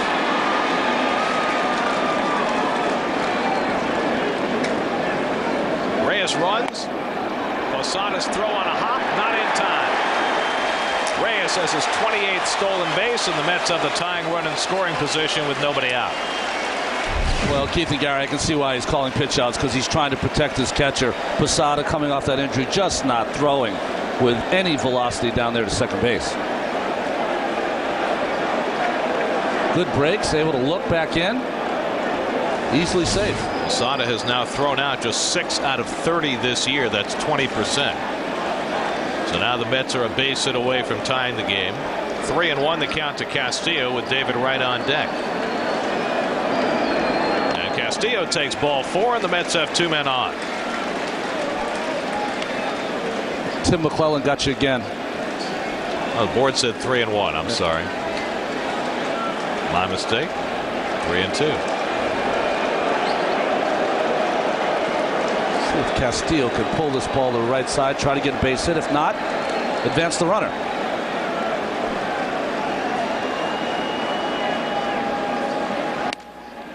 And that's ball 4. So the Mets have 2 men on. 4th walk given up by Geis. As Edward Ramirez continues to warm in the bullpen. Dave Island, the pitching coach, heads out to the mound to talk it over with Geis. Joe Girardi knew that this was not going to be an easy day for him as far as managing his pitching. Well, that's the problem, right, Gary? In the first game of a doubleheader, you always want your starter in the first game to give you some length so you don't have to go to that bullpen so early. But what can you do? This is a 31-year-old rookie who's spent career minor leaguer pitching in this big interleague matchup. Well, the only way Girardi can look at it is that it could have been a whole lot worse. They could have had to finish the game last night, which Geis would have finished, and he would have had to throw up his hands for a starter today. So here's Wright, 1 for 2, drove in a first inning run with a base hit. And Geis throws inside for ball 1. Well, first sign that your pitcher is in trouble is when he is a control pitcher, has to get by on control, and he's walked the first 2 hitters of the 5th inning. You know he's in trouble. I would have given him a hook. Yep.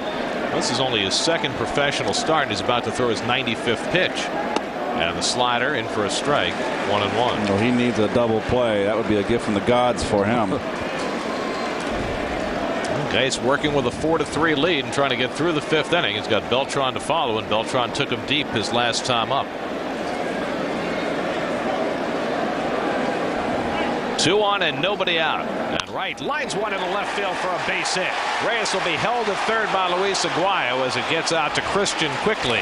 And the Mets have the bases loaded and nobody out. So David Wright has his 2nd hit of the day, and the Mets are poised to try and tie or take the lead. Well, it's the same pitch he threw in the 1st inning. That Wright hit for a base hit. That's going to be all for Dan Geis. Joe Girardi on his way to the mound, and he'll bring in Edouard Ramirez to face Beltran with the bases loaded and nobody out here in the 5th inning, with the Yankees clinging to a 4-3 lead. This call to the bullpen is brought to you by Verizon. Switch to Verizon Fios, TV, Internet, phone. Tomorrow on an all-new Jets Nation, Leon Washington joins the crew in the studio for an exclusive interview, plus how the team MVP should be utilized in 2008. Jets Nation, all-new episode tomorrow at 11:30 a.m. only on SNY. Dan Geis in his 2nd big league start, done after 4 innings plus, and now he'll watch as Edouard Ramirez takes over. Well, Edouard Ramirez is one of their strong points in that bullpen. Throws 95 miles an hour and has a great changeup. Probably what he'll try to use to retire Beltran. Bases loaded and nobody out, and Beltran grounds the first pitch to second. It'll tie the game. Jeter's relay not in time as Reyes comes in to score the tying run. So they get the force on Wright for the first out of the inning. Beltran drives in his 3rd run of the game, his 54th of the year, and the game is tied 4-4. Well, the first pitch changeup, nice turn by Cano, and Jeter with this wide throw. Good play by Betterman just to get a glove on it. Jumping on that first pitch is Beltran. Nice job by Wright getting in as far as possible into Jeter, making that throw first a little tougher. So now the go-ahead run is at 3rd with only 1 out, and Carlos Delgado will try and get him in. Delgado has flied to center and struck out. He's now hitless in his last 16 at bats.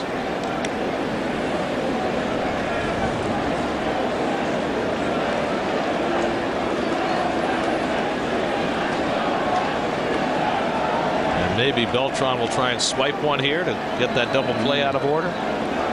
Now would be a good time to do it, yes. Something Jerry Manuel has been talking about, having Beltran be more aggressive on the bases. And you know, you got a situation where you got a pull hitting Delgado, but he's such a double play possibility. Yes, if he gets a jump, do take it. Beltran with 11 steals on the year. He's been caught only once. Ramirez paying him plenty of attention. And Jerry said some interesting things. He was cognizant of the stealing bases percentage for Carlos Beltran, and he was like, matter of fact, said, I honestly don't mind if he runs into some outs sometimes, because then he's being more aggressive, better for the team.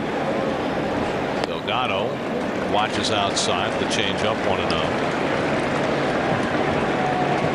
See the numbers for the year for Carlos. The last I looked, Ian Kinsler had actually passed him by for the all-time stolen base percentage lead, somewhere in the 88% range. 1-0 to Delgado, and Carlos takes outside and low, 2-0. Rod Nixon on deck. Edouard Ramirez, who signed originally with the Angels, who twice released him before he finally hit his stride, made his big league debut last year. Now 27 years old. Well, you'd have to think that Carlos has got to get a fastball here, 2-0. Turn it up a notch.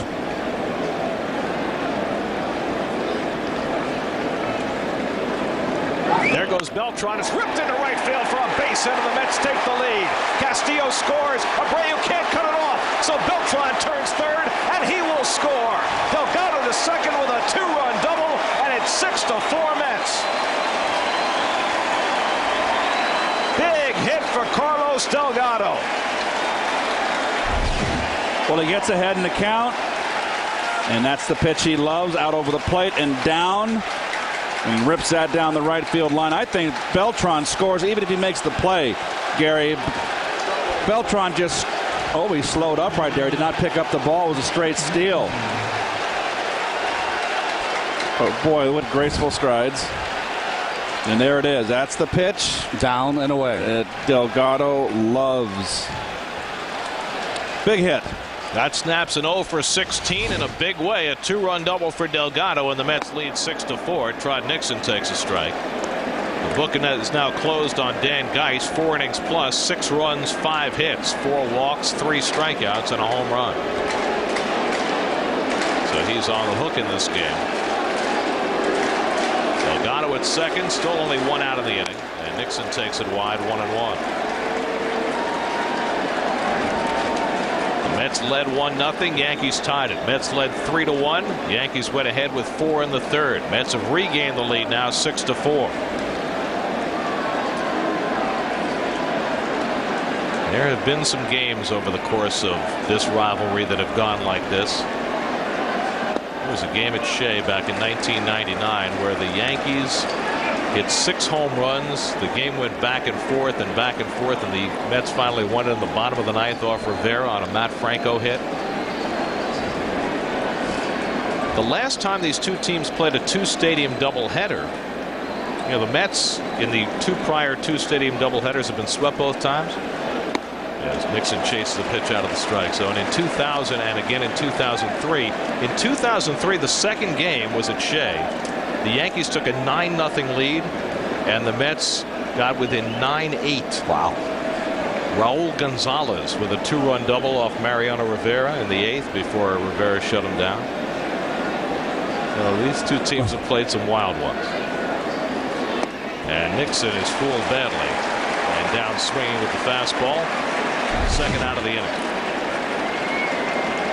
Well, Trot is just really having a tough time, and there's a similar pitch, a running fastball like Pelfrey. Ran off the plate. Nixon looks really in between right now, doesn't he? Out in front of the breaking ball and behind on the fastball. So now 2 out. Marlon Anderson, the batter. Marlon has walked and grounded out, and again he's taking all the way on the first pitch. We saw that his first time up today. By the way, Luis Castillo, 3 runs today, 2 walks on a base hit, 2 stolen bases. So he's been very much in the thick of the men offense here.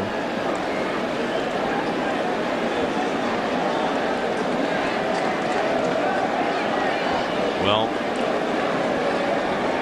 fans tend to look at managers for the moves they make in the games. Sometimes the most important moves that managers make are between the games. And what Jerry did with Luis Castillo this past week appears to be paying big dividends right now. Well, one of the reporters asked him in his team meeting today, was that a sign you were trying to give Luis Castillo? He said, yeah, and it was a pretty good one, wasn't it? He's pretty proud of himself.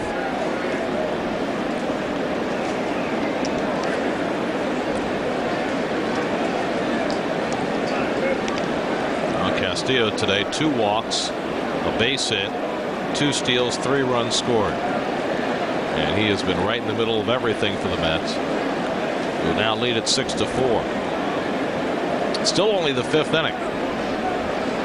And another game tonight. 1-1 to Anderson.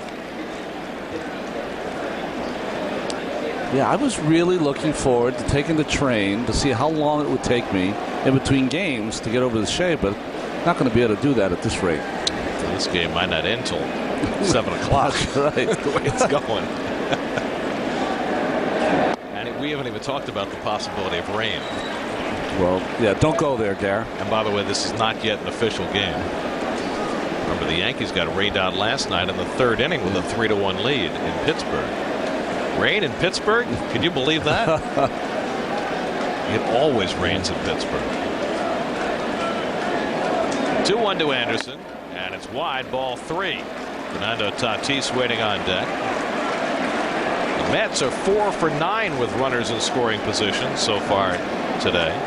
So there have been 23 at bats already with runners in scoring position in this game in 5 innings. That's wild. That's a lot of stress for your pitchers. Taking all the way on 3-1. Interesting game plan from Marlin, who at times one of his problems is can be very aggressive because he takes that pinch hitting mentality when he starts a game, which is don't let a fastball pass early in the count. Maybe this is something he's been working on with Howard Johnson, trying to get his bat going. Marlin with his 0 for 1 today, hitting a .195 for the year.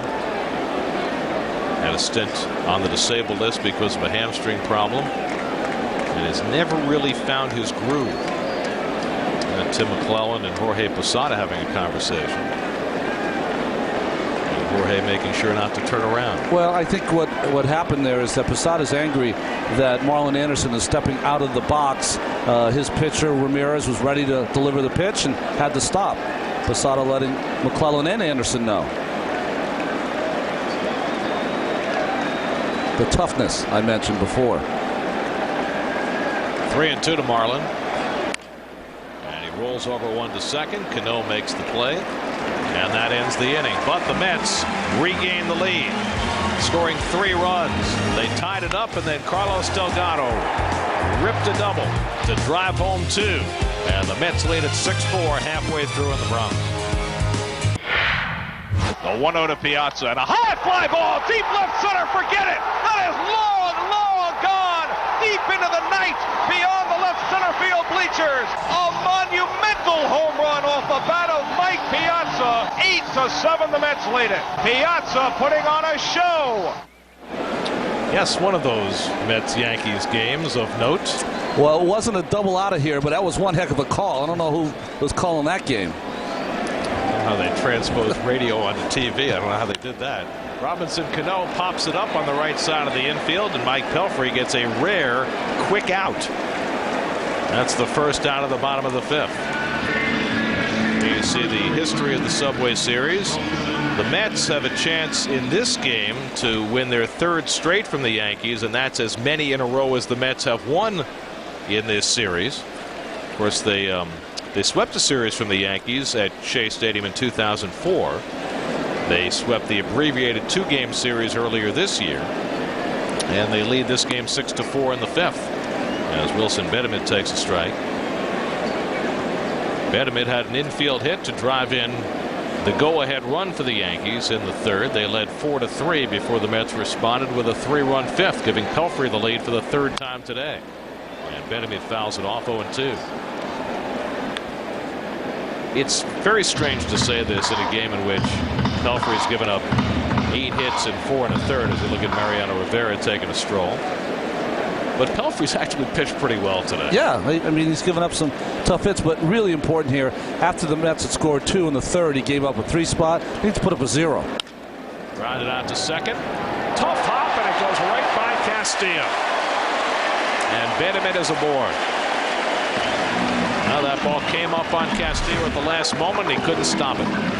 Just got a little loose with the glove there. Didn't really get in front, Gary, and that's just... He gets in front, but not him. Tough hop there.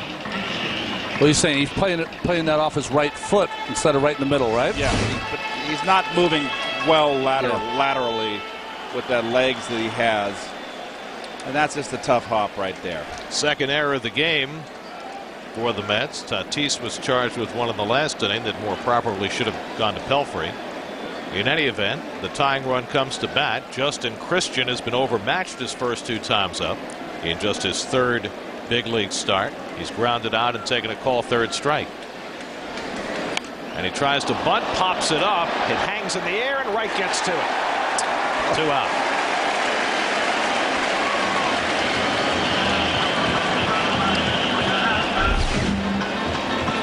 Well, he tried the bunt last time up with guys on 1st and 2nd base. 2 outs. This one another just bad bunt here. Good hustle by Wright. So Pelfrey gets an easy out. He's thrown only 4 pitches in this inning, and now will face Melky Cabrera with 2 out and a runner at first. Cabrera 1 for 3. Single to left center his last time up. So 4th time around the batting order, and we're in the 5th inning for the Yankees.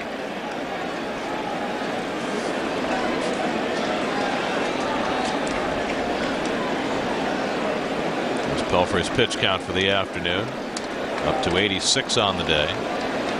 Not the kind of ball strike ratio he'd like. And now he falls behind Cabrera at 2-0. Derek Jeter waiting on deck. Makes this an essential batter for Pelfrey.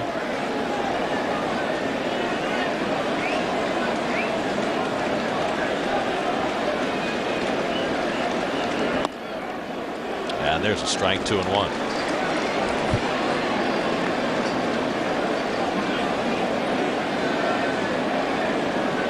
Wright, playing even with the bag, has to respect Cabrera's speed.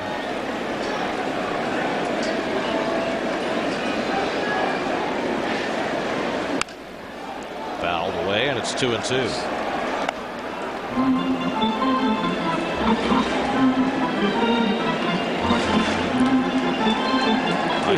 You're saying Melky Cabrera is what, 22 years old, 23, right? Yeah. Wow.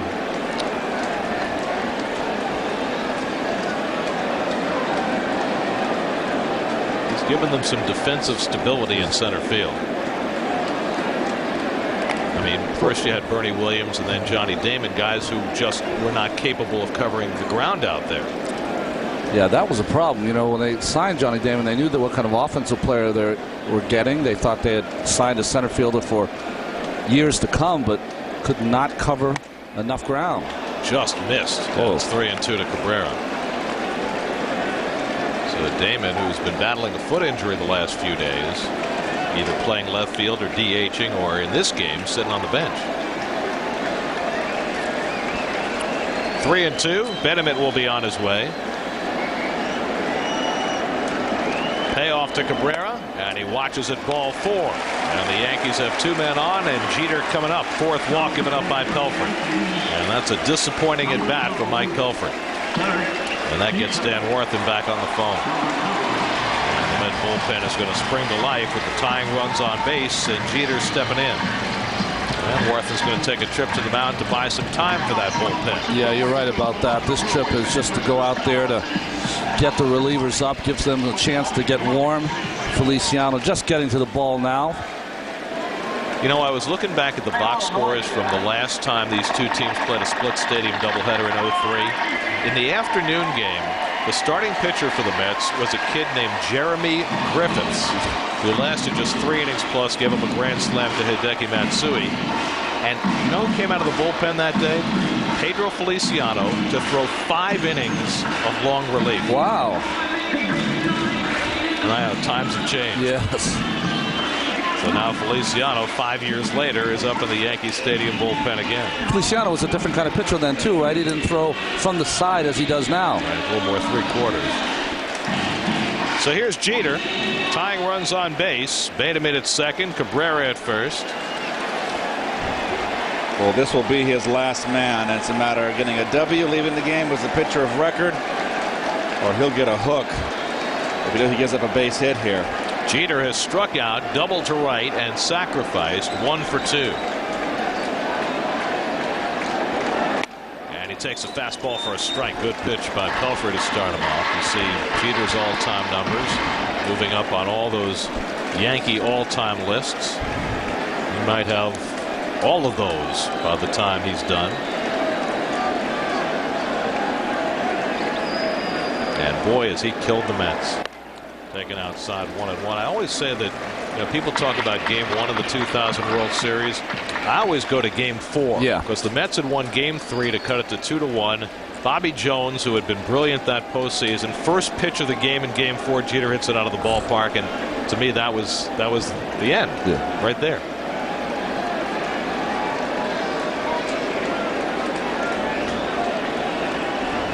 One to Jeter.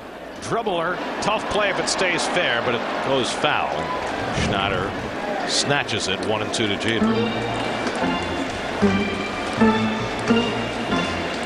And just to document what Jeter has done against the Mets.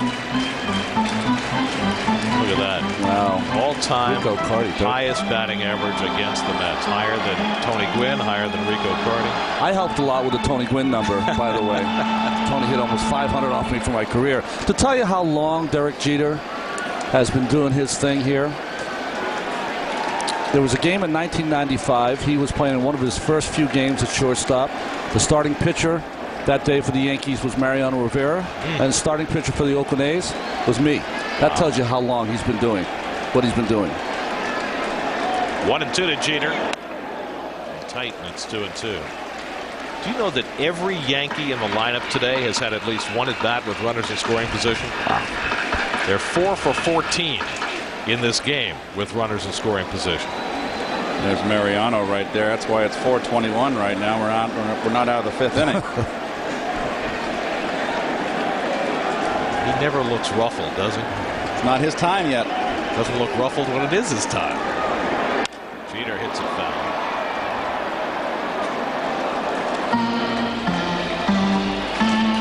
Bobby Abreu on deck. Well, I think at this point it's acknowledged by just about everybody that there's never been a better closer than Mariano Rivera. I agree, and I had played with Bruce Sutter. He's lasted longer. He's obviously had more postseason chances. He's been brilliant in postseason. And he's been incredible this year.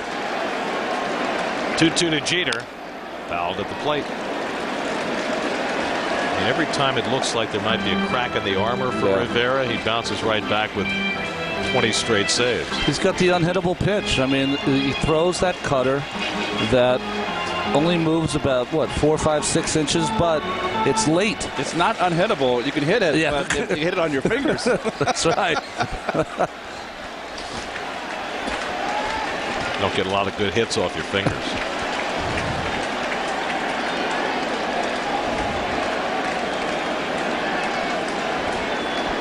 Pelfrey taking his time here. It's a good little battle here. Big part of the ball game. Let's see if he tries to throw that two-seamer down and into Jeter. This will be the 7th pitch of the at-bat. And Jeter hits it off the fist down to first. Tatis makes the play, and Pelfrey works out of another jam. 5 runner-filled innings for Pelfrey, but he emerges from it with a 6-4 lead. Edouard Ramirez begins his 2nd inning of relief as we go to the 6th inning. The Mets with a 6-4 lead. Fernando Tatis is 1 for 2. Had an infield hit in the 2nd, struck out in the 4th. And Ramirez comes inside 1-0. The starter Dan Geis went 4 innings plus, allowed 6 runs and 5 hits. He's on the hook, 4 walks, 3 strikeouts. Ramirez came in, gave up the 2-run double to Carlos Delgado that gave the Mets this 6-4 lead. Mets have been out hitting the game 8-6, but they lead at 6-4. I don't think I've ever seen a pitcher face fan almost completely fell on the field. I've never seen a pitcher go through 5 innings, face 15 at bats with runners in scoring position, and come out the other end with a lead. But that's what Pelfrey's done today. Well, the Yankees have left 10 men on base in the first 5 innings. Tatis lifts one to center. Cabrera had trouble with the sun at first, now tracking it. And that's the first down. 1 out and nobody on. Let's check in with Kevin Burkhardt. Kevin? Oh, guys, the difference in this game, Carlos Delgado's 2-run double, and I was talking to Howard Johnson before the game. He said it's been very hard. The hardest thing with Delgado is that he's had spurts like he did on the recent road trip where he's gone on fire, and then he's kind of gone into the tank, so it's been hard to figure out. He said the best advice that I'm telling him, and he'll admit this too, is that, you know, when he's going well, he's seeing the ball well, and he's hitting pitches that he wants to hit, as he did on the double. Keith, you talked about it. He said when he's not, he's trying to make every pitch into a hittable pitch. He's been such a big difference. He's just got to have the discipline on that double. He certainly did.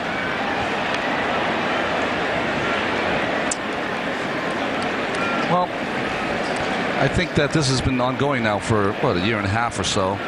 And I think that someone that's had as much, it's almost like all of his success that he's had and the history of his play has worked against him. Absolutely. But I think that happens to a lot of hitters who get a little older, lose some of their skills. Is that the things that always came so easily to them are so much more difficult now. And you don't want people telling you, right, Keith, that you can't do a certain thing anymore. I mean, it makes you even more stubborn sometimes. Schneider swings and misses the changeup, 1-2. Your brain doesn't tell you that your brain is seeing things that you should kill, and it doesn't tell you that the body can't do it anymore. It's just, it's a bitter pill to swallow. 1-2 to Schneider, who's 0 for 2 today, and he fouls it back. You know, for myself personally, at the end of my career, I remember when I left the Mets and went over to Oakland, Dave Duncan did something that really played with my mind. I think it helped. When I came over there, he said, remember that guy that pitched in the 1986 World Series, Ron Darling? I said, of course I do. He goes, well, you can forget about him. He's no longer around. We got to teach you new skills. And it really helped.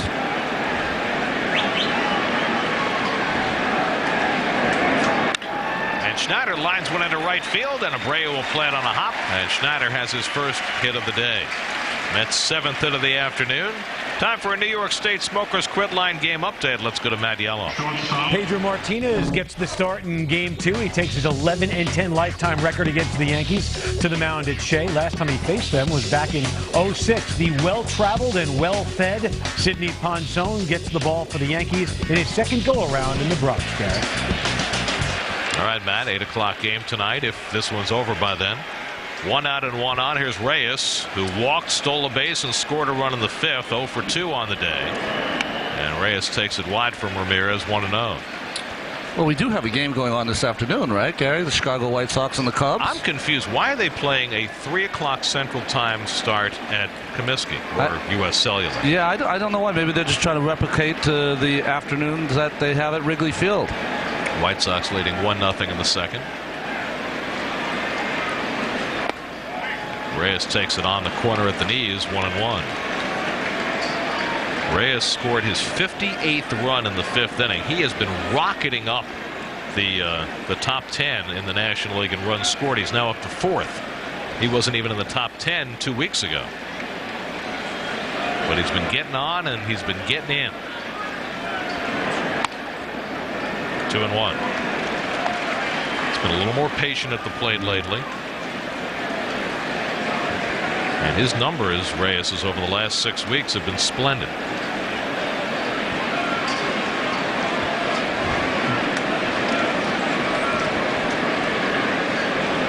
On 2-1, Jose watches wide, and it's ball 3. You know, they're killing your catchers games like this, huh? These poor catchers down there having a squat, the day game. Little muggy day, not terribly hot. Well, and remember, this is a Yankee team that didn't take off from Pittsburgh till after midnight last night. Probably got to bed, most of them about 3 o'clock in the morning, and then came out here to play a day game. And Reyes draws a walk, and the Mets have 2 men on.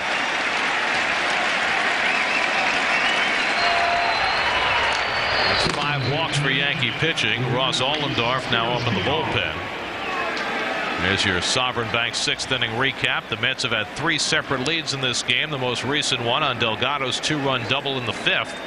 The Yankees have had oodles of opportunities, but they've stranded 10 in the first 5 innings against Mike Pelfrey, and the Mets now looking to tack on to their 6-4 lead. With Luis Castillo, who's had a big afternoon already, on base 3 times with a single and 2 walks. He's scored 2 bases and stolen 2 bases and scored 3 runs. And Dave Island will pay another trip to the mound. You know, Dave Island, who was really named the pitching coach because of their young pitchers, Chamberlain, Kennedy, and Hughes, of course, who he worked with down in minor leagues. Ron Guidry, of course, let go. Boy, he had some good years here, didn't he, Ron Guidry? His job at Chamberlain, who's made the adjustment this year to starting, but it really has left the Yankee bullpen in a situation where they've had to count on other guys. And Kyle Farnsworth hurt his hand the other day. That shortens up their bullpen. They think Farnsworth should be able to pitch this weekend, but he had to get some stitches in his pitching hand. So here's Castillo with 2 aboard, and he takes a fastball for a strike. By the way, Castillo 3 runs scored today. If you're thinking Met record, it's a tough one. 6 runs scored. Wow. Edgardo Alfonso, that 6-hit, 3 home run game he had in Houston.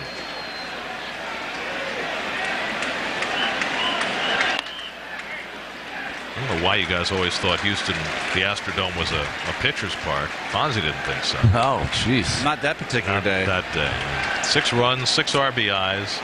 We had 16 total bases. What's the most you had? You had 5 hits? You didn't have 6 hits. Did you ever I have a game? 5. I had a 5 for 5. Yeah. I think I had 2. I know I had 1. 0-2 to Castillo. And he takes the change up for ball 1. You had 5 hits in that 19-inning game, didn't you? The one in Atlanta? He hit for the cycle. You hit for the cycle. I think I had 1 in San Diego. 5 for 5 in San Diego in '85. I could be wrong. That was a great place to hit, San Diego. I loved San Diego. Jack Murphy. 1-2 to Castillo. Fastball just off the corner, and it's 2-2. Edward Ramirez in his second inning of relief. He's given up a hit to Schneider, a walk to Reyes. And so Ohlendorf continues to throw. Pedro Feliciano up in the Mets bullpen. Pelfrey's thrown 98 pitches through 5, almost all of them under stress. As Castillo hits a comebacker, Ramirez gets the out at second. Jeter's relay not in time. Close play. But Castillo has been running well today. Beat it out. Well, just not hit hard enough to double off Castillo. Pitcher does everything right. The perfect feed to Jeter. Nice slide to break up the 2 by Jose. One shortstop kicking another in the head. So now David Wright gets an opportunity, and that's going to be all for Edward Ramirez as Joe Girardi pops out of the dugout, and he's going to bring in Ohlendorf to pitch to Wright. So David, who already has 2 hits and an RBI today, will come up with runners at the corners and 1 out. New pitcher coming in the game, Ohlendorf. We're in the 6th. Mets with a 6-4 lead. Mets and Yankees on the front end of a 2-stadium day-night doubleheader starting in the Bronx in the afternoon, and the Mets got off to a fast start, got an early lead. Yankees tied it. Beltran hit a 2-run homer. The Yankees tied it again. But the Mets undaunted keep coming back. Carlos Delgado's 2-run double gave the Mets the lead they currently hold, 6-4, as they bat in the 6th inning, and the former Princeton Tiger Ross Ohlendorf takes over the pitching for the Yankees. Well, Ohlendorf has struggled this season. You see that high ERA. He's given up 6 home runs in only those 38 2/3 innings. And the other thing, with 2 outs and runners on first and third, 6 wild pitches. That leads the Yankee staff. So David Wright, who came back from the day off on Wednesday with a couple of home runs, came back from the day off today with 2 hits and an RBI. David now has 60 runs batted in for the season. First and third and 2 down. And David swings at the first pitch slider, 0-1. Boy, an off-speed breaking ball first pitch. And, you know, whenever I was in a situation and they brought in a new pitcher, I always was first ball, fastball hitting. Boy, he just threw him a perfect slider. Don't want to get behind with a relief pitcher coming in. He's colder than you are. Castillo at first has a couple of steals already today. Wright goes the other way and smacks it into right for a base hit. Schneider scores, and it's 7-4 Mets. David Wright with his 3rd hit and 2nd RBI in the afternoon. 61 runs batted in for the year. And the Mets now with a 3-run lead. Slider, now a fastball trying to come in. Too much of the plate, and David going that way very nicely, using that hole. First baseman holding the runner on. Just take advantage of it. Good hitting. So the Mets, who broke out for 8 runs on Wednesday, have 7 runs and 8 hits today. There's the contact there in that Coors Light freeze cam. Here's Beltran, who's driven in 3 runs today, including a 2-run homer, and he takes it low. Beltran hit his 12th home run of the year, a 2-run shot in the 3rd. At the time, it gave the Mets a 3-1 lead. Then he drove in a run with a fielder's choice in the 5th, and that tied up the game at 4-4. Now he bats with the Mets leading 7-4. 2 on and 2 out. And it's taken wide, 2-0.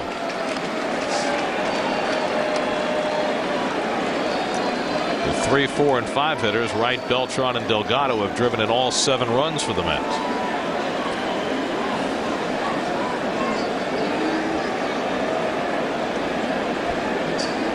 Now Beltran in a great spot here, 2-0. Seems like they can't get together with Posada. A lot of. Well, this guy throws 96 miles an hour. I mean, what are you going to throw 2-0 other than a fastball? And of course, he throws a breaking ball. Got to be kidding me. Well, it just gives you the idea that they don't believe in Delgado right now, that they're willing to pitch around Beltran with third base open.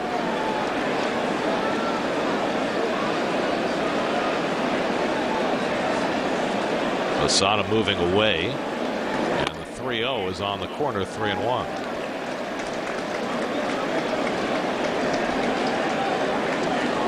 Castillo's already scored 3 runs today. He's at second, Wright at first with 2 down. 3-1 to Beltran. Let's see what he gets here.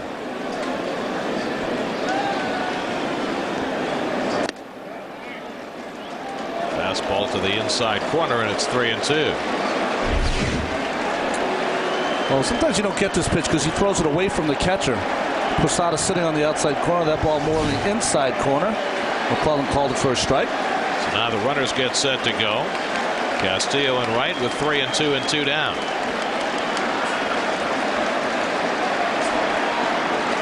And Beltran takes it, ball 4, and the bases are loaded.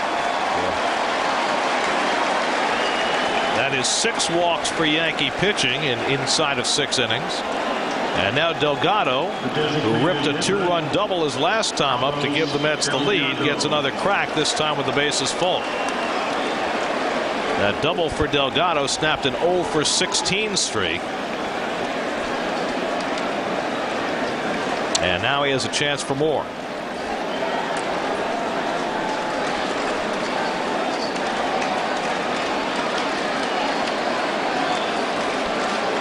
The Mets have a run home here in the 6th and lead 7-4. Castillo faking down the line from third, drawing Ohlendorf's attention.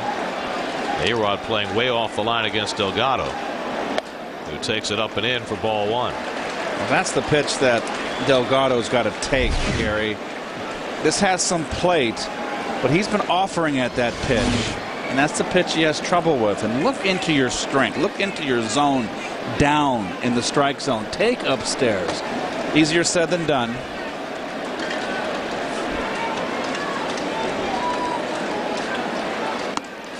And now Ohlendorf again behind 2-0. And Joe Girardi is going to head to the mound. He doesn't worry about sending his pitching coach this time. He's got a message to bring. Well, right here, just telling the young Ohlendorf, come on now. We got to throw strikes. This is the time that you have to compete. Got to get us out of this inning, get us back on the bench, scoring some runs. Can't pitch away from contact all the time. Sometimes you have to just go after the hitters. This is a time for it.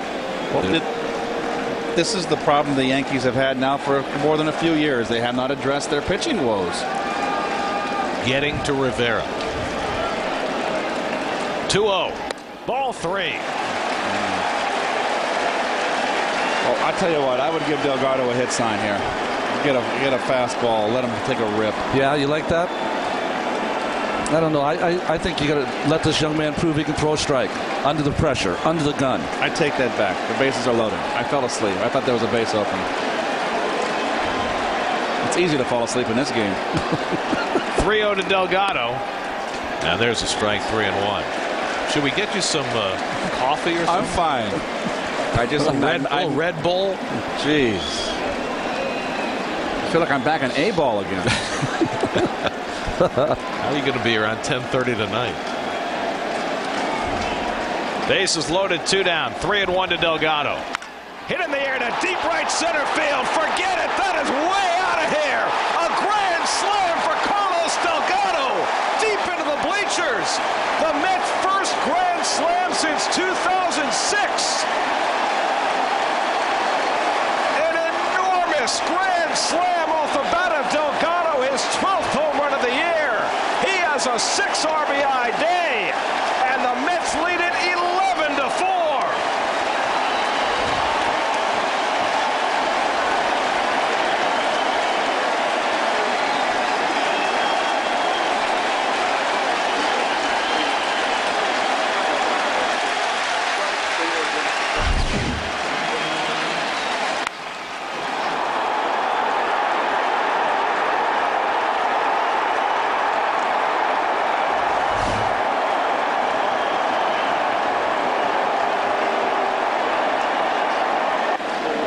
Todd Nixon takes ball one. 12th grand slam of the career of Carlos Delgado.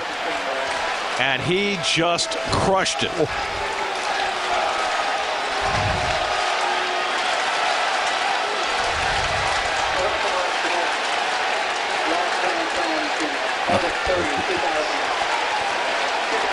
Well, he got ahead in the count, had to come in with fastball, and he covered it. And that was a fastball down over the plate, right in his wheelhouse, and that's good to see. The Mets had gone nearly 2 years without a grand slam since David Wright hit one in Colorado back in August of 2006. In that season of 2006, the Mets owned the grand slam concession. Well, where's this? Oh, boy. Thank you. Down, hand, full extension, right where he loves it. And that's where he has to look into. That zone down there. And he knew he had. That ball was crushed. It's a Ruthian home run hit in Ruth's place. Where he hit that ball, you just don't see balls hit. A fan is run on the field, so they're going to have to delay play. Go get him. By the way, the 6 RBIs for Delgado ties his career high. The last time he had 6 RBIs in a game was for Toronto in 2003.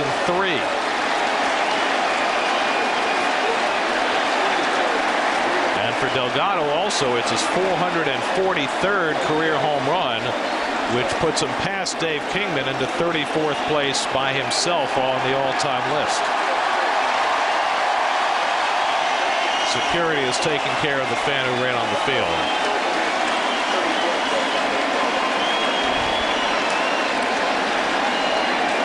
We will not give him his 15 seconds of fame. Well, he's not going to enjoy the rest of his day. I know that. Well, what a way to break out for Carlos Delgado. Just a huge afternoon. He had the go-ahead 2-run double in the 5th inning.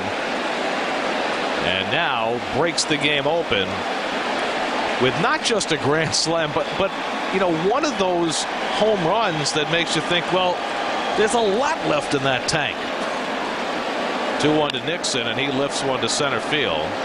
Melky Cabrera gives way to the left fielder Christian, and he makes the catch to end the inning. But Carlos Delgado putting an enormous charge into one. The Mets' first grand slam in nearly 2 years, and it went a long, long way. Middle of the 6th, the Mets now with an 11-4 lead. If you've been following the series, Pedro Feliciano will take over the pitching for the Mets as we go to the bottom of the 6th. Mets now with a 7-run lead. Pedro has not pitched in 3 days. His last outing was against Seattle. Gave up 3 hits and a run in an inning of work. Well, Mike Pelfrey went 5 innings. The line says he gave up 4 runs, 8 hits, walked 4, struck out 5, which looks awful. But he did some stellar work here today. Well, there were some errors made in the field. There were bloop hits. He was always constantly in trouble. Got those outs he needed to kind of, I don't know, how manage the inning at least. Manage his start. I don't know if Elias can look this kind of stuff up. But 15 at-bats against him with runners in scoring position in 5 innings. And yet he gave up just the 4 runs and leaves with the lead.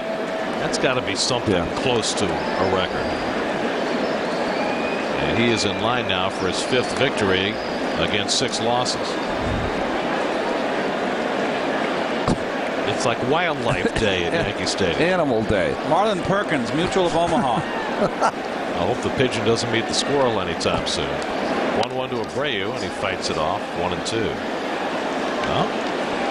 Oh. I think we've got a Wild Kingdom episode in the making. Yes. They're just trying to entertain the folks. Wait, we just had a seagull land near second base, or maybe it's another pigeon.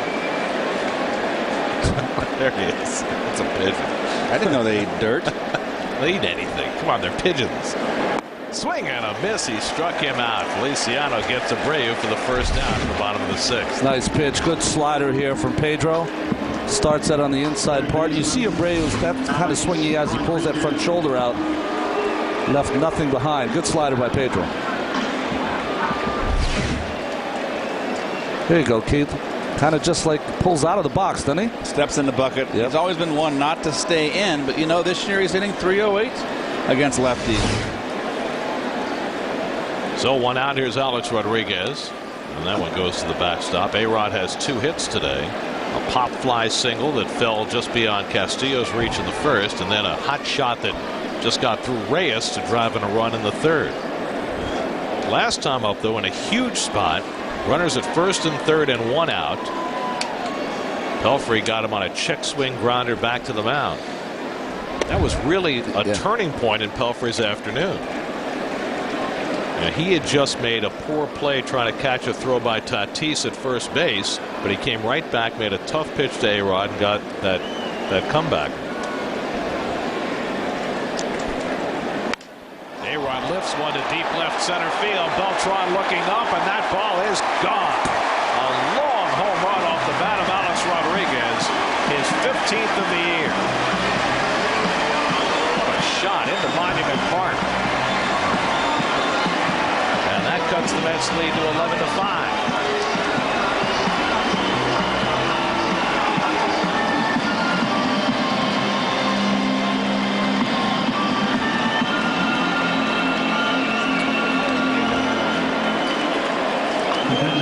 A-Rod hits his 15th, and he hits him a long, long way. Right down the pipe and down, and that's $3.99 right there, and that cleared that big time. Went over the bullpen, and that would not have been a home run in the old park, huh? That would have been probably a triple. Might have been inside the front. Yes. There it is right there. We're just really using that Coors Light freeze cam today. We got so many opportunities for that. We love it. Look at that, right on the button. 4th home run Feliciano's allowed this year. Giambi takes the breaking ball for a strike, 1-1. Giambi's been on base 3 times today. A broken bat single that drove in a run, and then 2 walks.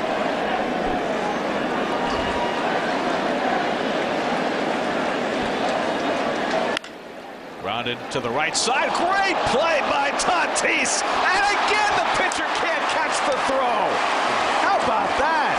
Second time today that Tatis has made a brilliant stop, and neither time are they able to complete the putout. Well, this is a better play by Tatis here in the field. This was a shot, and this throw is his error. He was charged with the error the other time, but should have been charged to Pelfrey.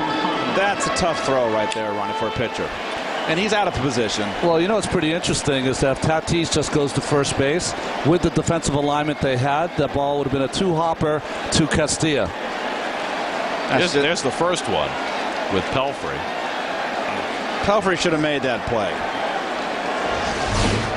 Well, again, the error is charged to Tatis, so he's made 2 great stops, and he's been charged with 2 errors. Now Posada, who's 1 for 3, and he takes ball 1. And that's the 3rd error charge to the Mets today. The other one, that ground ball that bounced past Castillo.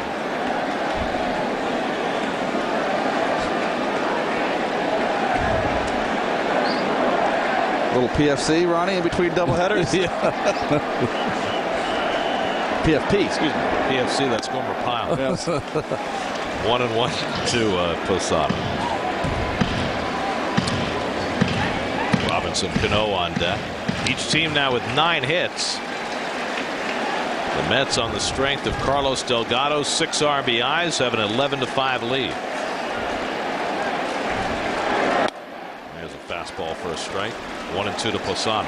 Now, Mets have this big lead, but somehow don't you feel that this game is not even close to being done? Not the way it's been played today.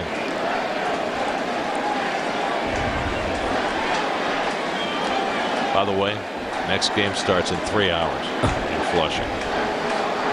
Maybe. 1-2. Breaking ball hit off the end of the bat, foul. We're going to have to prepare for the second game while we're riding over there, I guess. Let's just not even prepare and go cold turkey. Nice. Yes. Okay. I don't think we're going to have a choice. No production, meaning no opening. Let's just come right to first pitch. do the open cold. No direction, no production. You know, on Passover they say, why is this night different from all other nights? 1-2 1-2, fouled off.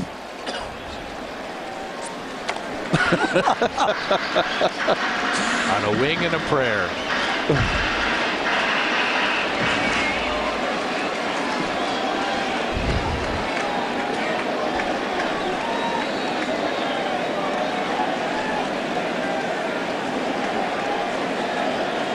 Giambi not being held on.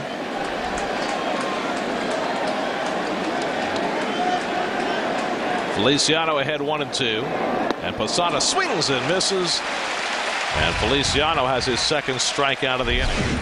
Well, nice changeup here from Pedro. Bottom just drops out, no chance. Well placed changeup by Feliciano. So 2 out, and now Robinson Cano. Cano doubled to left center back in the second, drove in a run on a fielder's choice in the third, and popped up in the fifth, 1 for 3.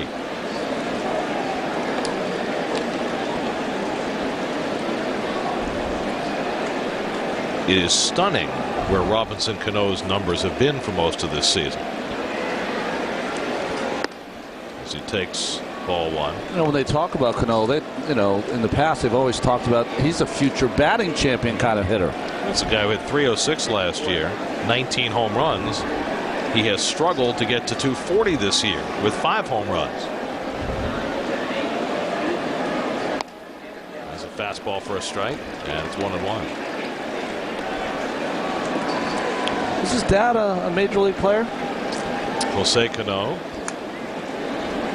played with the Astros. Yep. Dad named him after Jackie Robinson.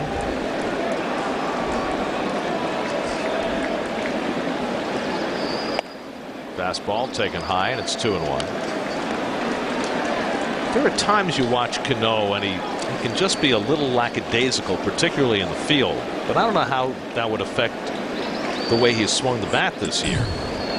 Well, I think that there's always a learning curve for a young player because the rest of the league starts to learn how to get him out. Chopped over the mound. Castillo hustling in. Quick toss, and he gets Cano as Tatis is able to stay on the bag, and that ends the inning.